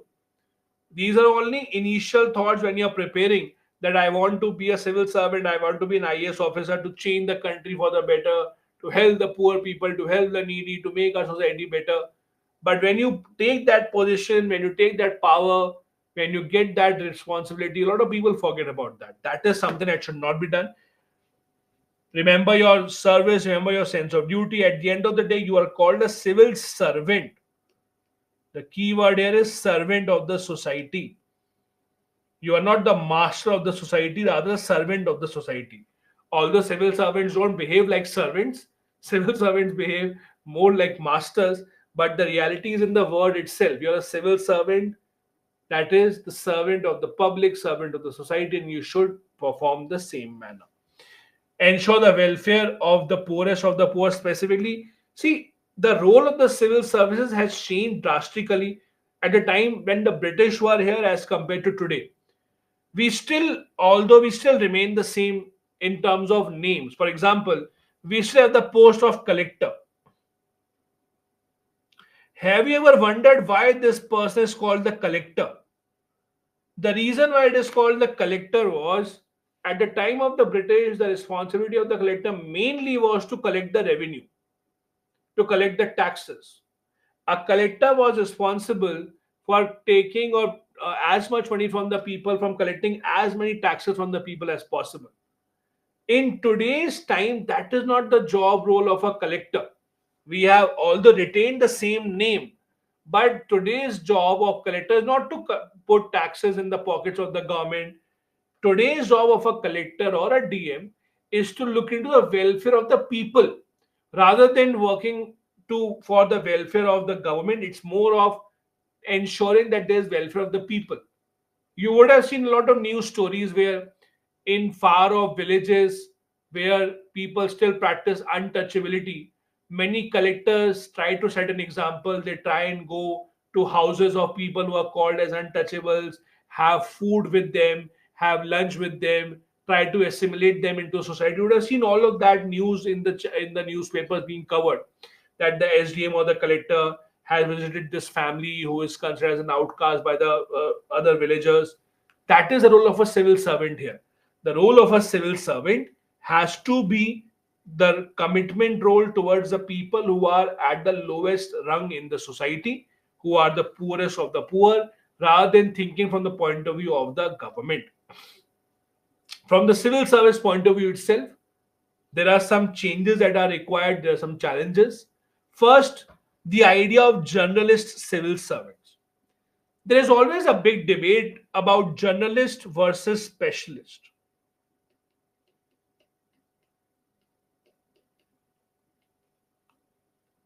Many civil servants, especially the IAS officers, are considered as journalists. Now, when you say journalist, what is meant is that they don't have an expertise in any field. They have worked in various fields and various departments for small number of years, but they don't have any expertise. I'll give you an example of my friend, and I've given this example earlier as well. A close friend of mine got selected, very good rank, became an SDM of a small city. After 2 years, got transferred to Delhi central government, spent 1 year in the home ministry, then 1 year in the shipping ministry, then 1 year agriculture ministry. So basically, in a career of 7 8 years, that guy has already worked in 3 or 4 departments or 3 or 4 ministries. So rather than developing any expertise, what they have is they have a view of every single ministry, how it works. So what happens is you become a journalist rather than having an expert knowledge of some field. IAS officers are called as journalists. Now, when you become an IAS officer, it's not that your entire life you will work in one single ministry. Your ministry keeps on changing, your department keeps on changing. That is a problem, because when you are asked to make a policy, when the government wants you to make a separate specific policy for the people of India, you have to be an expert of that field. You can't just be a journalist, a random person who has an experience of a few years in that field and making a policy. Second, poor training evaluation. Now, this is something that the government is changing now through something called Mission Karm Yogi. See, at the time of your recruitment, you are given training in Missouri and all that training is done. But once you join the services, after that, continuous training does not happen. So, if a new technology has come up, something new has emerged, you won't have any training on that. You would not know how to handle that. For that, the government has now come up with a training mission called Mission Karm Yogi. We'll study about that a few minutes later. There's poor incentivization, means even if you are very good at your job, there are no extra incentive. If your promotion is done after 10 years, it will be after 10 years only, no matter how great you are at job. If your salary is X, it will remain X no matter how great you are at your job. So there is no incentive structure attached to it. There's no incentive about giving you more money or giving you a promotion at a faster pace, irrespective of whatever your performance is.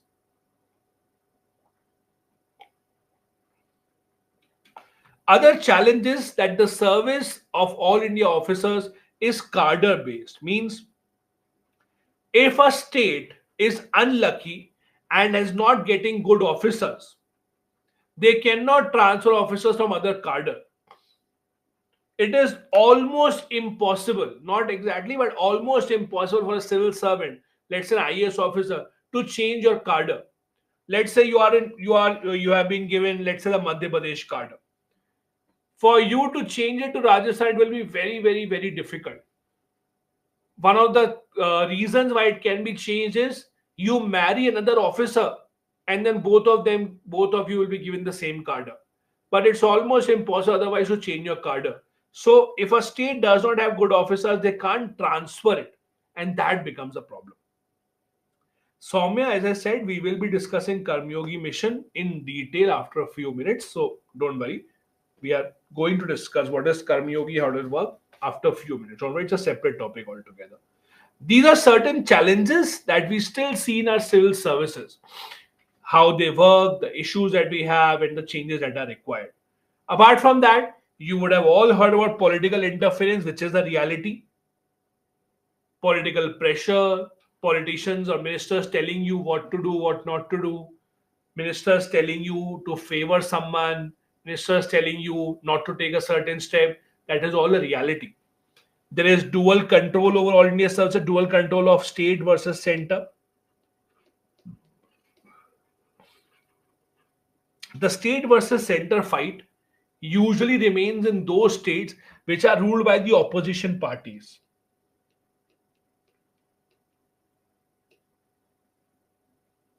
I gave you example earlier as well. West Bengal, Tamil Nadu, now Karnataka added to that list. Punjab, Delhi. So when you have states which are ruled by the opposition parties, that is when you have a lot of issues between the center and the state. Issues regarding who will decide which officers will work, center government trying to attract officers towards Delhi, central government not allowing the officers a long tenure in the state, that remains a problem. That is again arbitrary transfer and shorter tenures given. See, every political party has certain favorite civil servants. That is why you will see many civil servants joining politics. The reason why many civil servants join politics later on is that they come close to political parties during their tenure. I'm not saying that they are unfair or not neutral, but it is human nature. If you work with someone for 10 years, 15 years, 20 years, you might start liking or disliking the person. So when you start liking the person, when you start liking how the person works, the work ethics of the person, you would want that person to work for your party or to be in your grouping. And that is why many civil servants do join politics later on. But at the time that they are working in, if the political party does not like you, if the political party thinks that you are too much of a trouble for them, it might lead to you having shorter tenures, it might lead to you having arbitrary transfer. And you might have all heard of this phrase called punishment posting.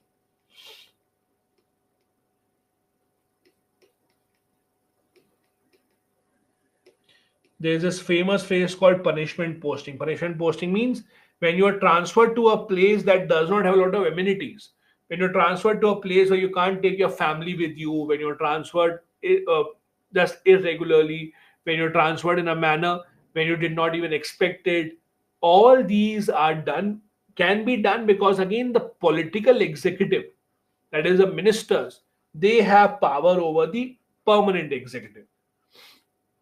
Kennedy, arbitrary transfer means transferring without any reason. You can be transferred without any reason. You can be transferred whenever the political parties or whenever the politicians want. Poor capacity building, again, as I told you, no proper training or lack of training.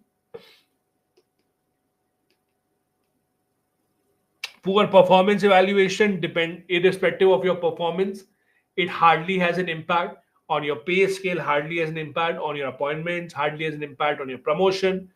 Corruption is a real issue, and wage compression. Now, wage compression, if you actually see, the beginning salary of officers is not bad. Beginning salary of IAS officers not that bad. But when you go up, when you go higher in your job, you will see there will be a wide gap in salary of private sector versus government.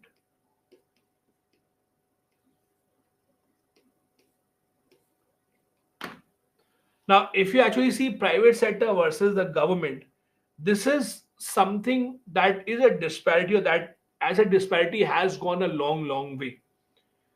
It doesn't really is it not it's not really seen at the initial level, because initially the government at the highest level at least does not pay a bad salary. But when you go higher up, someone who has 15 years, 20 years of experience working in the private sector, they would earn much more as compared to someone working in the government sector. And it's not just IAS officers. You can, for example, just compare the salary of SBI chairman or SBI chairperson with that of HDFC chairperson. There is a huge gap in this. There's a huge gap in this. SBI chairperson would have more facilities, but the cash comparably much lower, many times lower as the head of the HDFC. Because again, this is the difference between private and the public sector. Before we go ahead and talk about the reforms in the civil services, let me give you some minutes to ask relevant questions. If you have any relevant questions, please do ask. Irrelevant questions, I would suggest you don't ask. Fatima, cadre is allocated by the government depending upon your preferences and your rank. Swamish is saying in Odisha, the defeat of BJD was according to VK Pandian, who resigned from the post to join the BJD officially. How do we aspirants look at it? You don't have to look at it. Party politics is beyond the scope of UPSC exam, so you don't have to look at it. Don't worry. Simran, arbitrary transfer can be done both by centre and the state. State government can transfer IAS officers within their state. Then Sunny saying, are ME officers situated in different states also? No uniform services work outside Delhi. What is Videsh Bhavan? Videsh Bhavan is the office, main office. Do ME officers work in different states also, depending upon different assignments? Usually they don't. Usually they work either in Delhi or outside, but they may work depending upon, for example, let's say the US has a consulate in Hyderabad also, in Bangalore also, where the officer of a foreign ministry officer is expected to be placed. So they can be placed there, but mostly they work in Delhi or outside India. Then Stephen, there is no limit on how many years can you be suspended. Anuradha is saying, how can we work ethically despite political pressure? Anuradha, you will be trained with about that in Missouri. I'm not the proper person to give you that answer, so don't worry. You should first focus on clearing the examination. Once you clear it, that will be taken care of while you're given your training. Roshan, demotion can be done. To what level, it doesn't really matter, depends on the government. The government can decide on your demotion as well. Shilpa, the state PCS servants are removed by the president. Gayatri saying, if the president removes an IAS officer, can he rejoin in the service? Gayatri, if it is removal, yes, you can give the exam once again. Then Gunjan is saying, it's fine that officers will not get home card initially, but can they get home card after some years or not? Gunjan, as I said, change of card is almost impossible. Change of card does not happen. Lakshmi is saying, can IFS officer work in India or always in other country? Lakshmi, for initial years, for the first few years, you work in India only. Only after some years, only then you get to a foreign country. Shyank is saying, if a person is suspended, does he receive salary? Yes. Usually in suspension, you receive half of the salary. That is a usual case. In suspension, you get half of the salary that you are officially given. Anyway, let's go ahead then. Now, we'll talk about the reforms in the civil services, reforms that are required and reforms that have been carried out in the past. Now, if you actually see, there are three categories of reforms that we'll talk about. First, reforms in the recruitment process.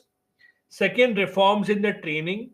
And third, reforms in performance appraisal.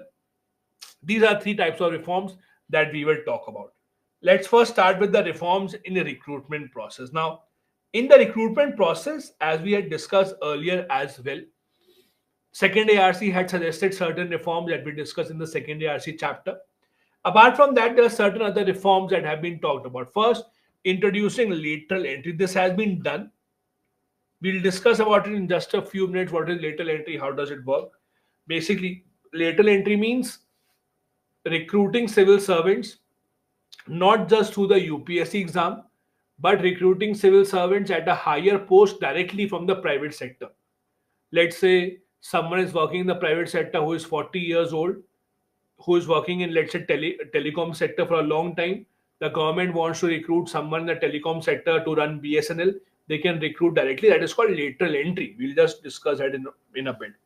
Other suggestion is to separate technical service from journalists. So usually it is said that some services are generalist, where you don't require special knowledge. Like IAS is a journalist service. Postal service is a journalist service. Even IPS to a certain extent is journalist service. Technical, on the other hand, would be, let's say, revenue services technical. Audit and account services technical. So suggestion is, why not separate technical services separately? Only give technical services to those who have a prior background in that. Only if you have a prior background in accounting, commerce, finance, should you be given these services. And if you don't have background, you should be restricted to journalist service. This is a suggestion. This has not happened. Another suggestion, change the examination pattern and process. We have discussed about this in the second ARC. The second ARC had suggested this. Suggestions, for example, were reduce the age limit, also have prelims and mains exam together so that we can cut short the cycle of the entire examination. All that is a reform that the second ARC had suggested. There is no clarity on what new pattern should be adopted, but yes, many people argue that it is time to change the process, it is time to change the pattern of the examinations. Then reforms in training to given to be all. Now, what do you mean by all? Basically, what happens is whoever clears the examination, all the people are invited to Masuri first. However, after your first few days of induction, you go to different places depending on what your service is. Like IAS officers stay in Masuri only for their entire training. IPS officers go to Hyderabad for police academy training. Foreign service officers come to Delhi. They have an academy in Delhi for their training. Revenue services have an academy in Faridabad and in Chennai. So what happens is, depending upon different services, you are given or sent to different places for training. The suggestion is we should have proper uniform training for all, a longer training for all, so that you are aware of how other services work. Then the training should be given to link the present requirement. The training that should be provided at the time of your joining, time of your induction, should be in line with the challenges that we are facing in the society. Also, training should be as per career progression, meaning that when a person joins the civil service, they should be asked, which field are you more interested in working in? Let's say someone says, I want to work in education ministry. Someone says, I want to work in agriculture ministry. Then their training should be based on that, rather than randomly transferring people from one ministry to the other ministry throughout their service. Why not ask them initially what is your interest? Based on your interest, give them training on that and ensure that they are stuck to that, or they are given training and they are basically appointed only in those services. Next suggestion, training in soft skills as well. Soft skills basically means communication skills. As a civil servant, you will be expected to interact with a lot of people. People who are poorer than you, people who are stronger than you, people who are more financially people who are more financially stronger. You are expected to interact with ministers, high-level officials. For all of that, you require proper communication skills, proper soft skills of how to talk, how to interact with all the people.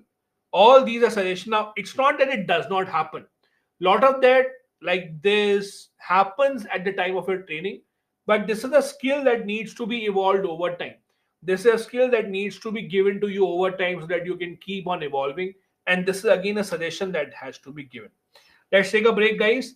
Let's be back at 8:20 and we will resume from here to finish governance after the break. Thank you so much.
Hi guys.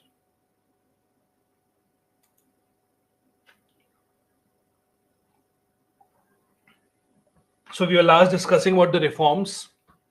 We discussed about the reforms in recruitment, reforms in training. The third section of reforms is in appraisal, meaning that based on their performance, the civil servants should be encouraged so that they can perform better. It can be for achieving quantifiable target. Now, quantifiable target basically means target that you can actually measure. I'll give you an example. When the COVID-19 vaccination drive had started, the government was worried, the government was concerned about the speed of the vaccination.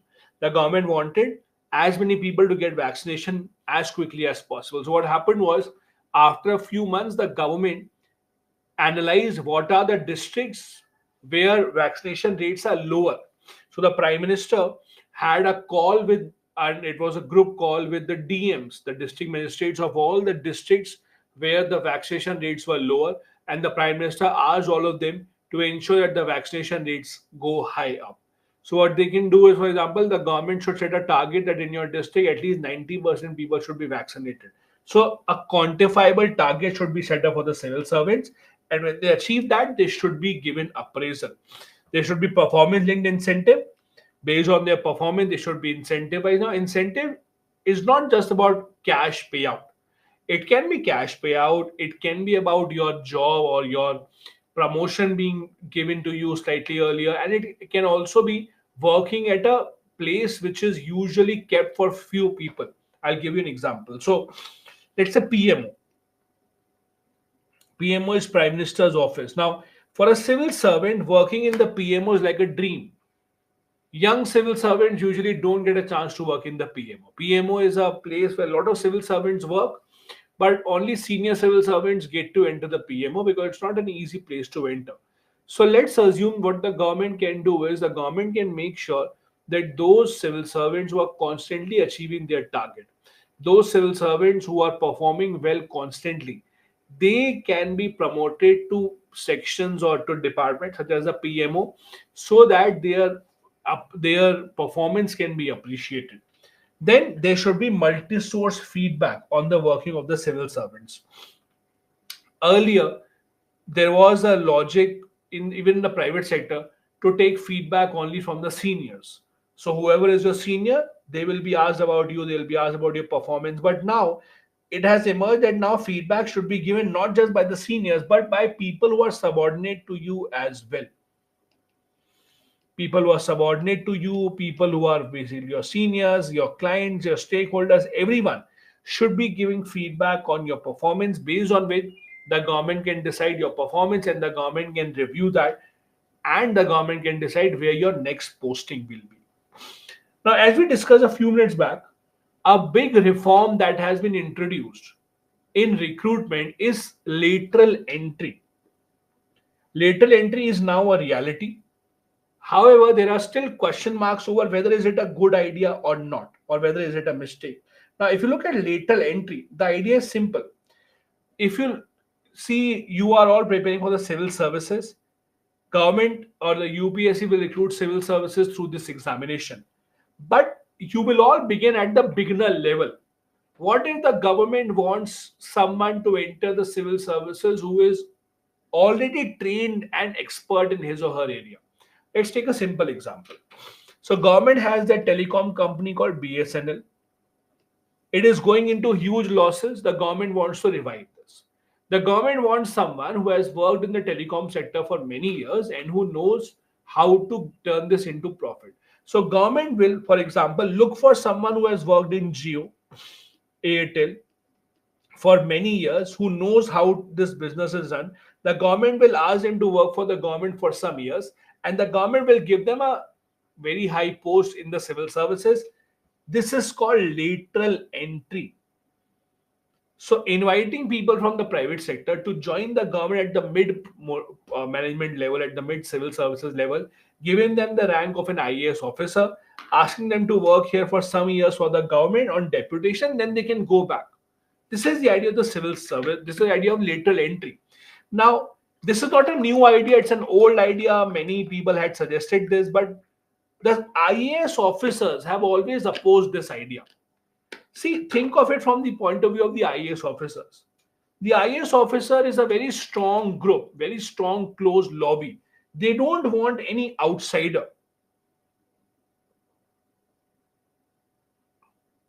The IAS officers don't want a person coming in from outside who has not cleared the examination to be at their level. So the IAS officers, the civil servants have always opposed the idea of lateral entry. But the government a few years back actually accepted the idea, and I'll show you how. The idea is IAS officers usually get to the joint secretary level after 17 years of service. So when you are 17 years into service, you will become joint secretary and you will remain a joint secretary for about 10 years in your service. Now, at the joint secretary level, usually people who are appointed through or recruited through UPSC officers, UPSC exam, they reach that level. But the government basically has said that why not bring people from outside the joint secretary level. A joint secretary's average age is 45. So it's usually 45 years of age. Till that time, you are the joint secretary. So the government thought that why not ensure that we bring in people from outside close to age of 45 and make them joint secretaries. Now, lateral entry will have a lot of advantages. It will bring people with specialized knowledge. They will fill in that gap because, as we discussed, IAS officers are generalists. There will be no IAS officer who has worked in the telecom ministry for such a long time only because they keep on getting transferred from one ministry to the other ministry. That is why you bring in officers from the private sector. They will also bring a change in the work culture. The government work culture is more of a laid back approach, not taking any risk, etc. And it will give an example, or it will actually show to the government or show to the private sector that the government believes in participatory governance. Participatory government means basically participation of private sector. Because for a long time there have been complaints that the government does not take inputs or suggestions from the private sector. The government does everything on its own. So this is a government's attempt to ensure participation from the private sector as well. On the other hand, there are some disadvantages attached to it. First, you're outsourcing your expertise. Means you are bringing someone from outside for a few years, telling them everything about how the government works, telling them everything about how, let's say in this case, how BSNL works, and then allowing them to go back. So they will get a lot of knowledge about BSNL, about the government's working, which they can misuse. So all the expertise, rather than training someone within your organization, you're training someone from outside. The idea is if you really want to, let's say, revive BSNL or telecom companies, why not train IAS officers within the government who are permanent here rather than outsourcing expertise? It is a cumbersome decision making process. It's not easy for someone to just come in the government and start to work. The government processes are not easy. It's difficult for anyone to come and take decisions suddenly, and that is something that needs to be addressed. You never know, someone is coming to work for the government for public service or for profit making. Now, how profit making? The government will not give a very high salary. What happens is if you work for the government only for 5 years or 7 years, when you leave that job and again go back to private sector, you will be paid a very, very, very high salary. The private sector companies are ready to pay high salaries to those who have worked for the government at high level. That is why you will see so many of these retired IAS officers, they work in the private sector. So many of the retired UPSC chairperson work for many IAS coachings. You would have seen that, no? Many UPSC members, UPSC chairperson, ex-retired UPSC chairperson, working for many coachings, taking mock interviews. Why? Because they get paid a lot. So anyone who has worked for the government, private sector thinks that they know everything about the government, so they're ready to pay them a high price. And that is why if someone comes in the form of lateral entry, is that person coming in really to help the government or just to earn profit later on? How do you decide that? And then there's a conflict of interest also. If someone has worked, let's say, for Airtel all his life, and then they're asked to work in BSNL, are you really sure their loyalties with BSNL or they are still working for Airtel only? there will be a conflict of interest.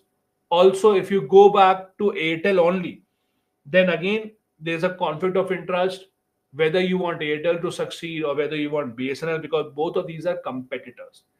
These are some of the problems with the idea of lateral entry. This is an example of an ad that the government gave. This is an ad of 2021. Let's read this. It says, government has submitted requests for lateral recruitment of joint secretary and director level officers. The post is Joint Secretary in Department of Agriculture, Corporation and Farmer Welfare. Qualification: you should have master's degree in agriculture, horticulture, etc. You should have experience of at least 15 years in the following fields. So again, when you have lateral entry, the government gives proper eligibility criteria, not just graduate. You should have had education in that field. Your occupation should be in that field.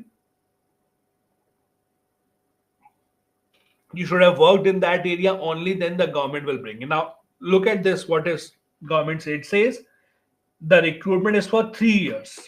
So again, it's not a permanent job. It's deputation for some years. For 3 years, extendable to 5 years.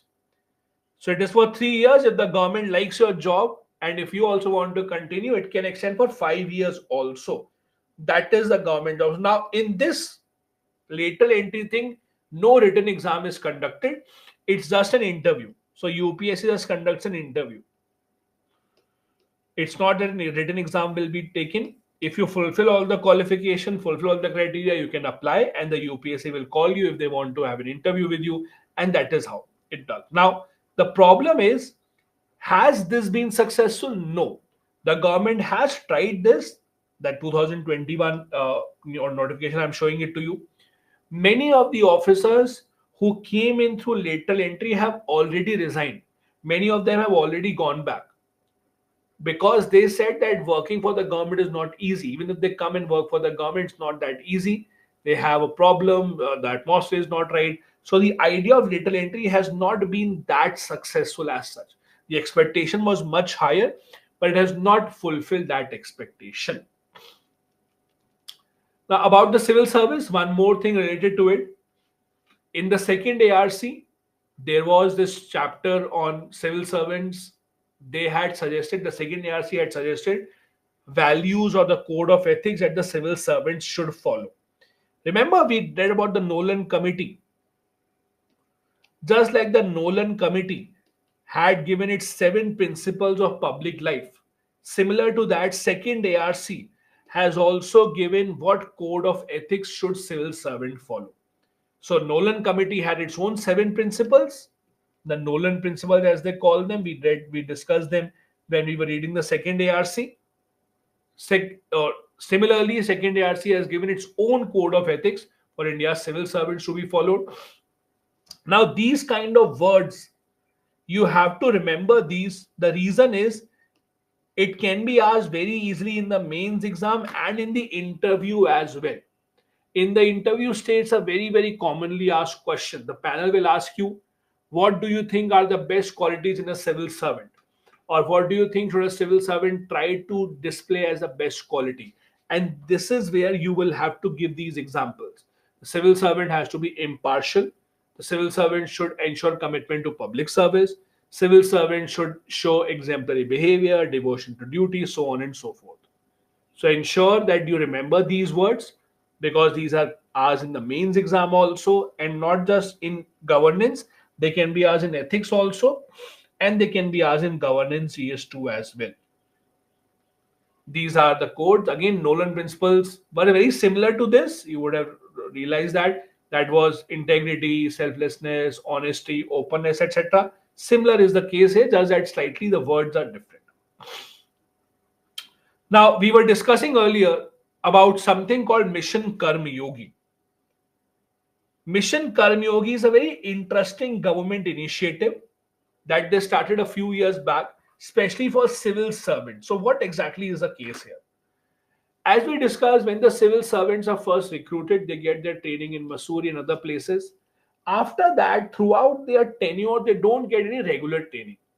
The government thought, we need to change this. We need to ensure that with new technologies coming in, new challenges in the society coming in, civil servants should also keep on getting trained regularly. So they launched something called the Mission Karmyogi.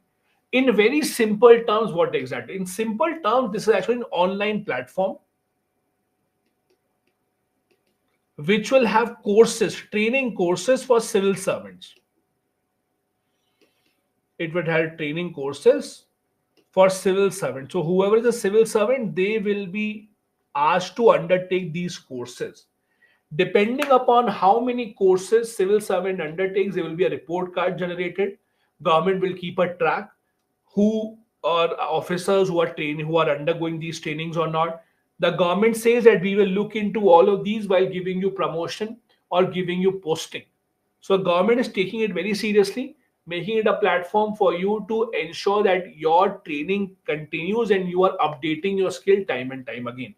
That is the idea of Mission Karmyogi. It is supposed to have these six pillars, helping the civil servants to become better policy makers, helping them to manage institutions better, so on and so forth. In the long run, the government's plan is that it will not just be a training platform. In the long run, it will be one single platform for civil servants to do everything about their job. What do you mean? For example, we work in the private sector. Now, in the private sector, let's say I'm coming on my job today. So I have to open up a website where I have to mark my attendance. There are online portals, apps, etc., which the companies have where the employees mark their attendance. Or let's say if I have to take a leave for a few days, I have to apply for leave on that portal. So there's a portal that private companies have on their own, applying for leave, marking attendance, etc. Government is planning Mission Karmyogi in that manner also. So it will not just be about training, it will also be about human resource management, means applying of attendance, applying of, let's say, transfer. If you want to apply for any government posting internally, if you want the transfer to happen, if you want that some new job opening should be given to you, all of that government is hoping should be done through Mission Karmyogi. So let's see how it works. So how is the structure? At the very top, we have the Prime Minister Human Resource Council. So PM Human Resource Council sits at the very top. What do? They approve what courses will be uploaded here. So they are the ones who upload what are the courses that will be uploaded on this portal. This PM Human Resource Council has Prime Minister, Chief Ministers of all the states, Union Cabinet Ministers, and leaders from different industries, academician leader from different industries, all of them come together. That is the topmost authority. So PM Human Resource Council sits at the top. They decide what will be uploaded and what will not be uploaded. Below them, we have the Cabinet Secretary Coordination Unit. So at the top, we have Human Resource Council. Second number below them, we have the Cabinet Secretary Coordination. What do? They will be the one who will execute the plans. So PM Human Resource Council will give the final go ahead, what will be in the portal, what will not be in the portal. Cabinet Secretary Coordination will make sure that it is implemented. It will have secretaries of different ministries and cadre controlling authorities. Cadre controlling authorities means every state has their own cadre controlling authorities that look into the working of their civil servants. They will be the one who will be implementing the plans. Below them, we will have the platform. This is the online training platform, as I told you. This is the platform where you can undertake training. For example, let's say there's a civil servant, there's an IAS officer who is working in the Ministry of Telecom, but he does not understand what is 5G. He does not understand how does 5G work. So how will he make policies about it? So he can undertake a course, training course about 5G technology on this platform. Similarly, let's say if you are working in the Ministry of Agriculture, you don't know about a certain disease that livestock have, you don't know about certain cropping patterns, you want to get some knowledge about that, you can undertake those courses. That is how it will work. It will help in capacity building. It will later on also become an online portal for work assignment, for notification of vacancies by the government, so that the civil servants can actually use this platform for every single thing.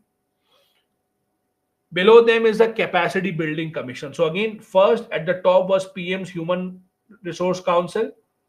Below that was Cabinet Secretary's Coordination Unit.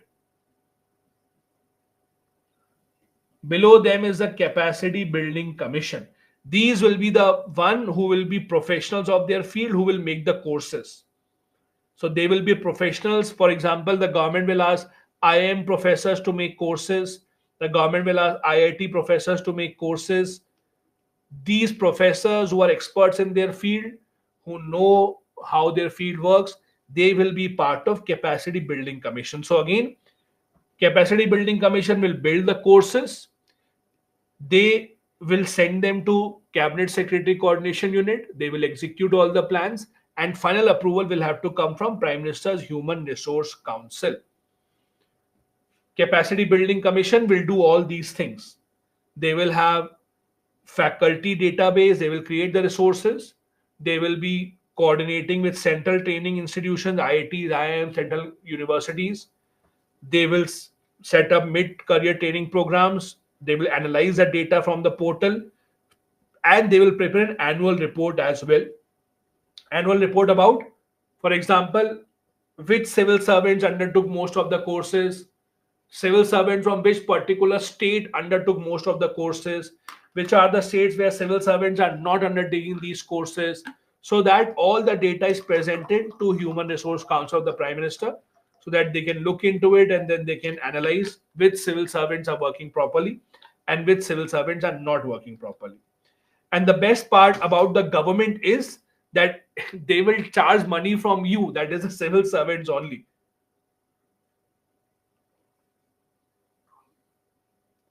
From your salary, from the civil servant salary annually in a year, 431 rupees will be deducted. You don't have a choice.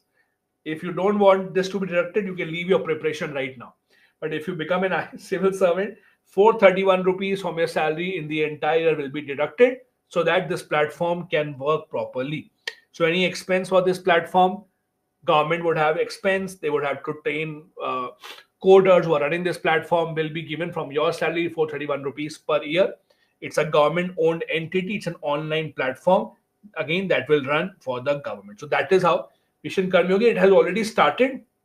The courses have started. Obviously, as common people, we will not have access to it. Only civil servants have access to it. It has started. The government will expand it even further and will turn into a proper company like portal where vacancies and leaves and attendance can be applied.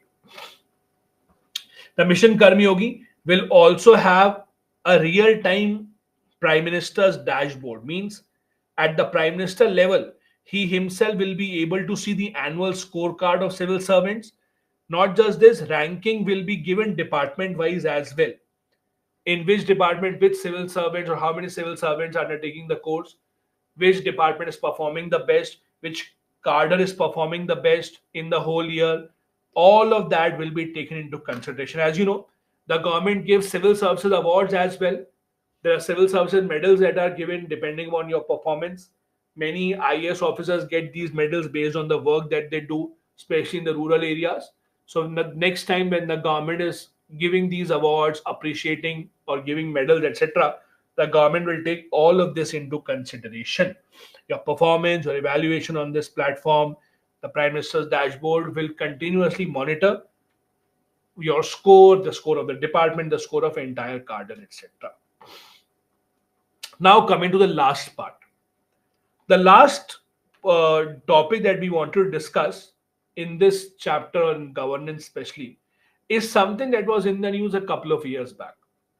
A couple of years back in 2022, the government of India tried to change what is called as the IAS cadre rule. Now, what is IAS cadre rule? As we discussed, when you become an IAS officer, you choose your cadre, you work for the states. Now, the center government also wants officers to work for them. So, what they do is center government usually will ask the state government officers or IAS officer in the state to come to Delhi on deputation. Deputation means come for some years, 4 years, 5 years, 7 years, and then go back to that state. Now, many civil servants don't want that. Most civil servants, most IAS officers don't want to get transferred to Delhi. Why? Because see, when you are in a state, your competition is lesser. When you're in a state, it is easier to get more powerful. It is easier to become closer to powerful people. You get high positions. When you come to Delhi, when you come to center government, there are so many IAS officers working at the center government level that you think your power is not that much. So most IAS officers don't want to get transferred to Delhi as such. Now, this is where the problem starts. Center government says that we don't have enough officers. We want officers to come to work for Delhi. Now, how the officer will be transferred from state to Delhi, that is written in the IAS cadre rule. So, what is the usual process? The usual process is central government, for example, they will ask West Bengal that ask your IAS officers who wants to come to Delhi. Only those officers who say that yes, I want to come to Delhi, they will be the one who will be considered. They will be called to Delhi to work, and then they can go back. What is happening is central government says now not enough IAS officers are ready to come to Delhi. Because not enough officers are ready to come to Delhi, we have to change the rules. What changes? The changes are the central government can force the IAS officers. Central government can force the officers to come to Delhi even when they don't want to. Even when they don't want to, they can come to Delhi. They can be asked to come to Delhi. This was a change that the government introduced in the IAS cadre rule. However, there was a lot of criticism of that. The government faced a lot of criticism from the IAS section, from the IAS groupings. So the government stopped the change. The government has not changed the law now. The government has stopped the change in rule. So we are again in a situation where government will pick only those officers which consent that they want to come to Delhi. That is the central deputation. As I told you, this is usually a consultative process. Only center chooses only those officers among those who are on offer from the state. When I say on offer means officers that are ready to go. The state government offers to the center government that these are the 10 officers, they are ready to go to Delhi, you can choose from them. So usually center government only chooses from them. Center government, see, at the end of the day, the center government can choose anyone. They can force officers to come, and they have done that in the past. But usual process is that they only choose from those officers that are ready to come. If there is a disagreement, then obviously center government, whatever they decide, will be final, obviously. But usually the center government does not want to force officers to come because then they will not work properly. They don't want to come. Now, it has become a very political process. Why? Because of, again, the problem of center versus state. In the past few months, there have been cases of center government forcefully transferring officers from the states. It has happened in Tamil Nadu and West Bengal specifically. In December 2020, center government transferred 3 IPS officers from West Bengal even when they did not want to. July 2001, about 2 decades back, it happened with Tamil Nadu as well.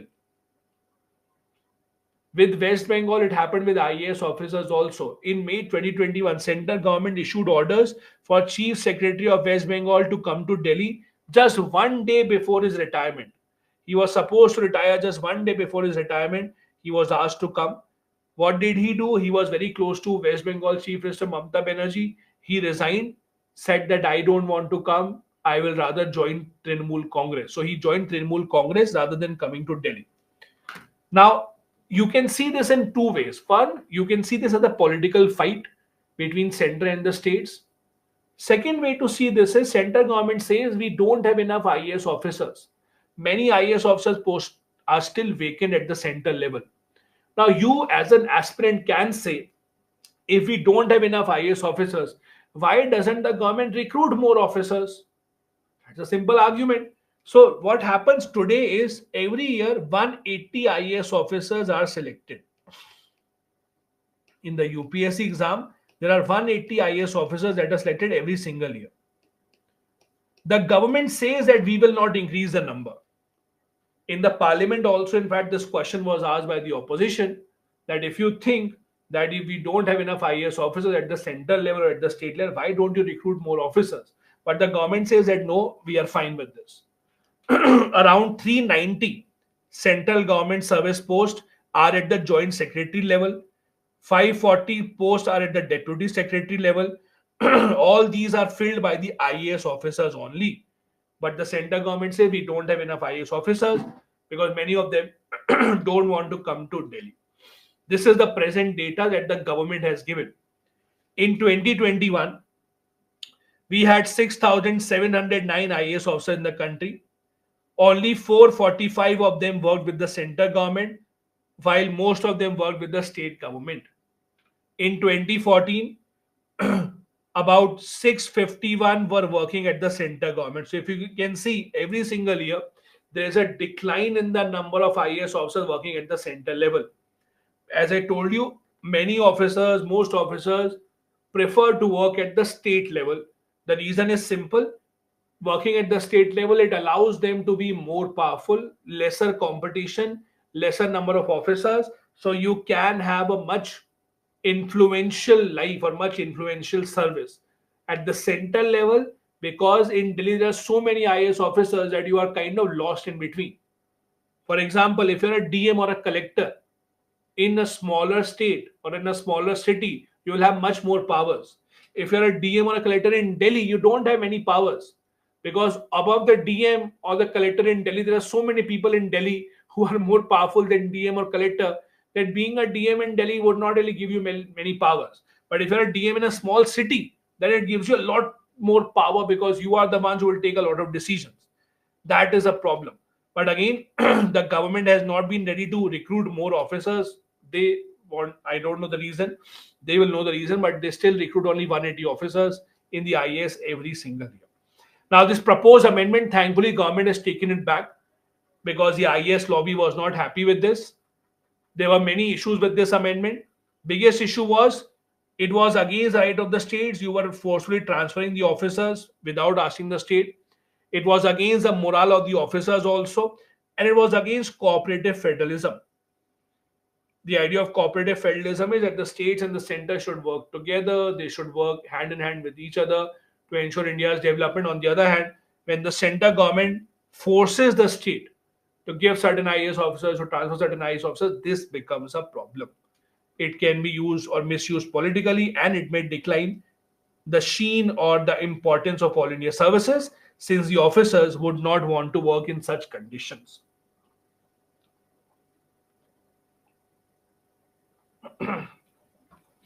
On that note, I have a couple of practice questions for you.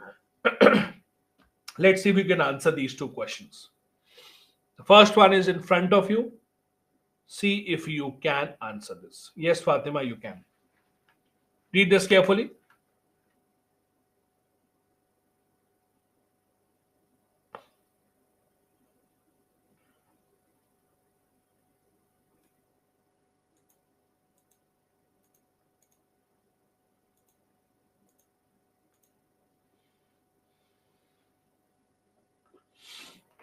Let me know once you've read this. All right, your time starts now.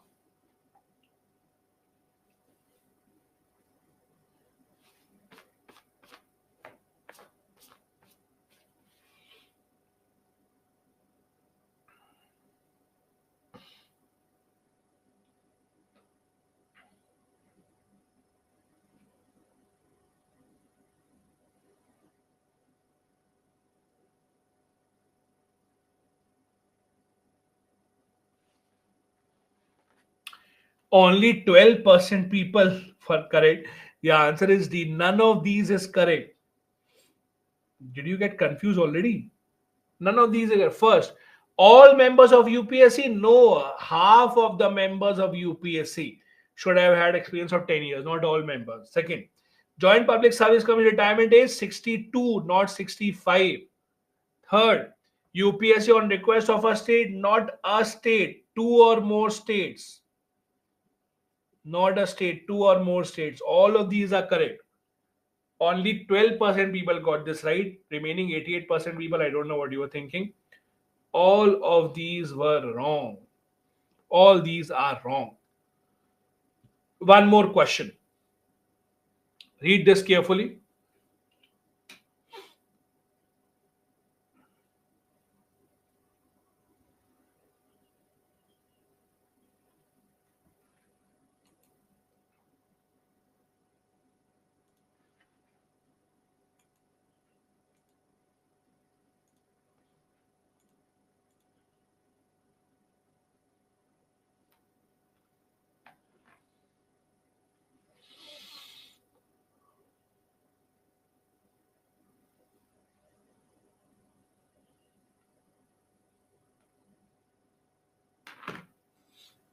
Done?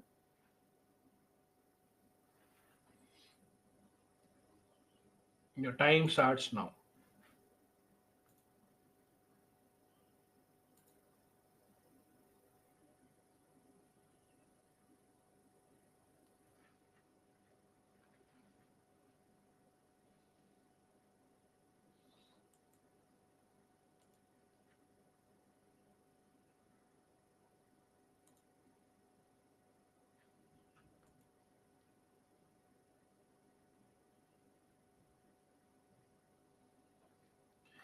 23% people got this right. This is C. All the three statements here are correct.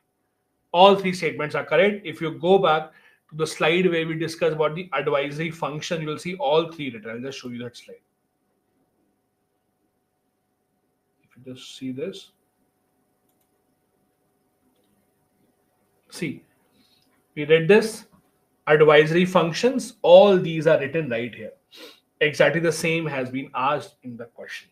All these three are the advisory functions that the UPSC performs. This brings us to the end of today's class and governance as well. Let's see the leaderboard here. Only two people answered both the questions correctly, Vijay and Shahid. So good job to those people. This again brings us to the end of the class and end of the session. From tomorrow onwards, there will be geography that will begin. You have the leaderboard right in front of you. There are two people only who answered both the questions correctly. The SME is still here to answer your questions. I hope governance was easy for you. I hope you understood most of the stuff. All the very best for the examination. If you're appearing for the mains exam, great this year. If you're not, think about it. What do you have to do? Do you have to give the exam next year, or do you have to take some other field?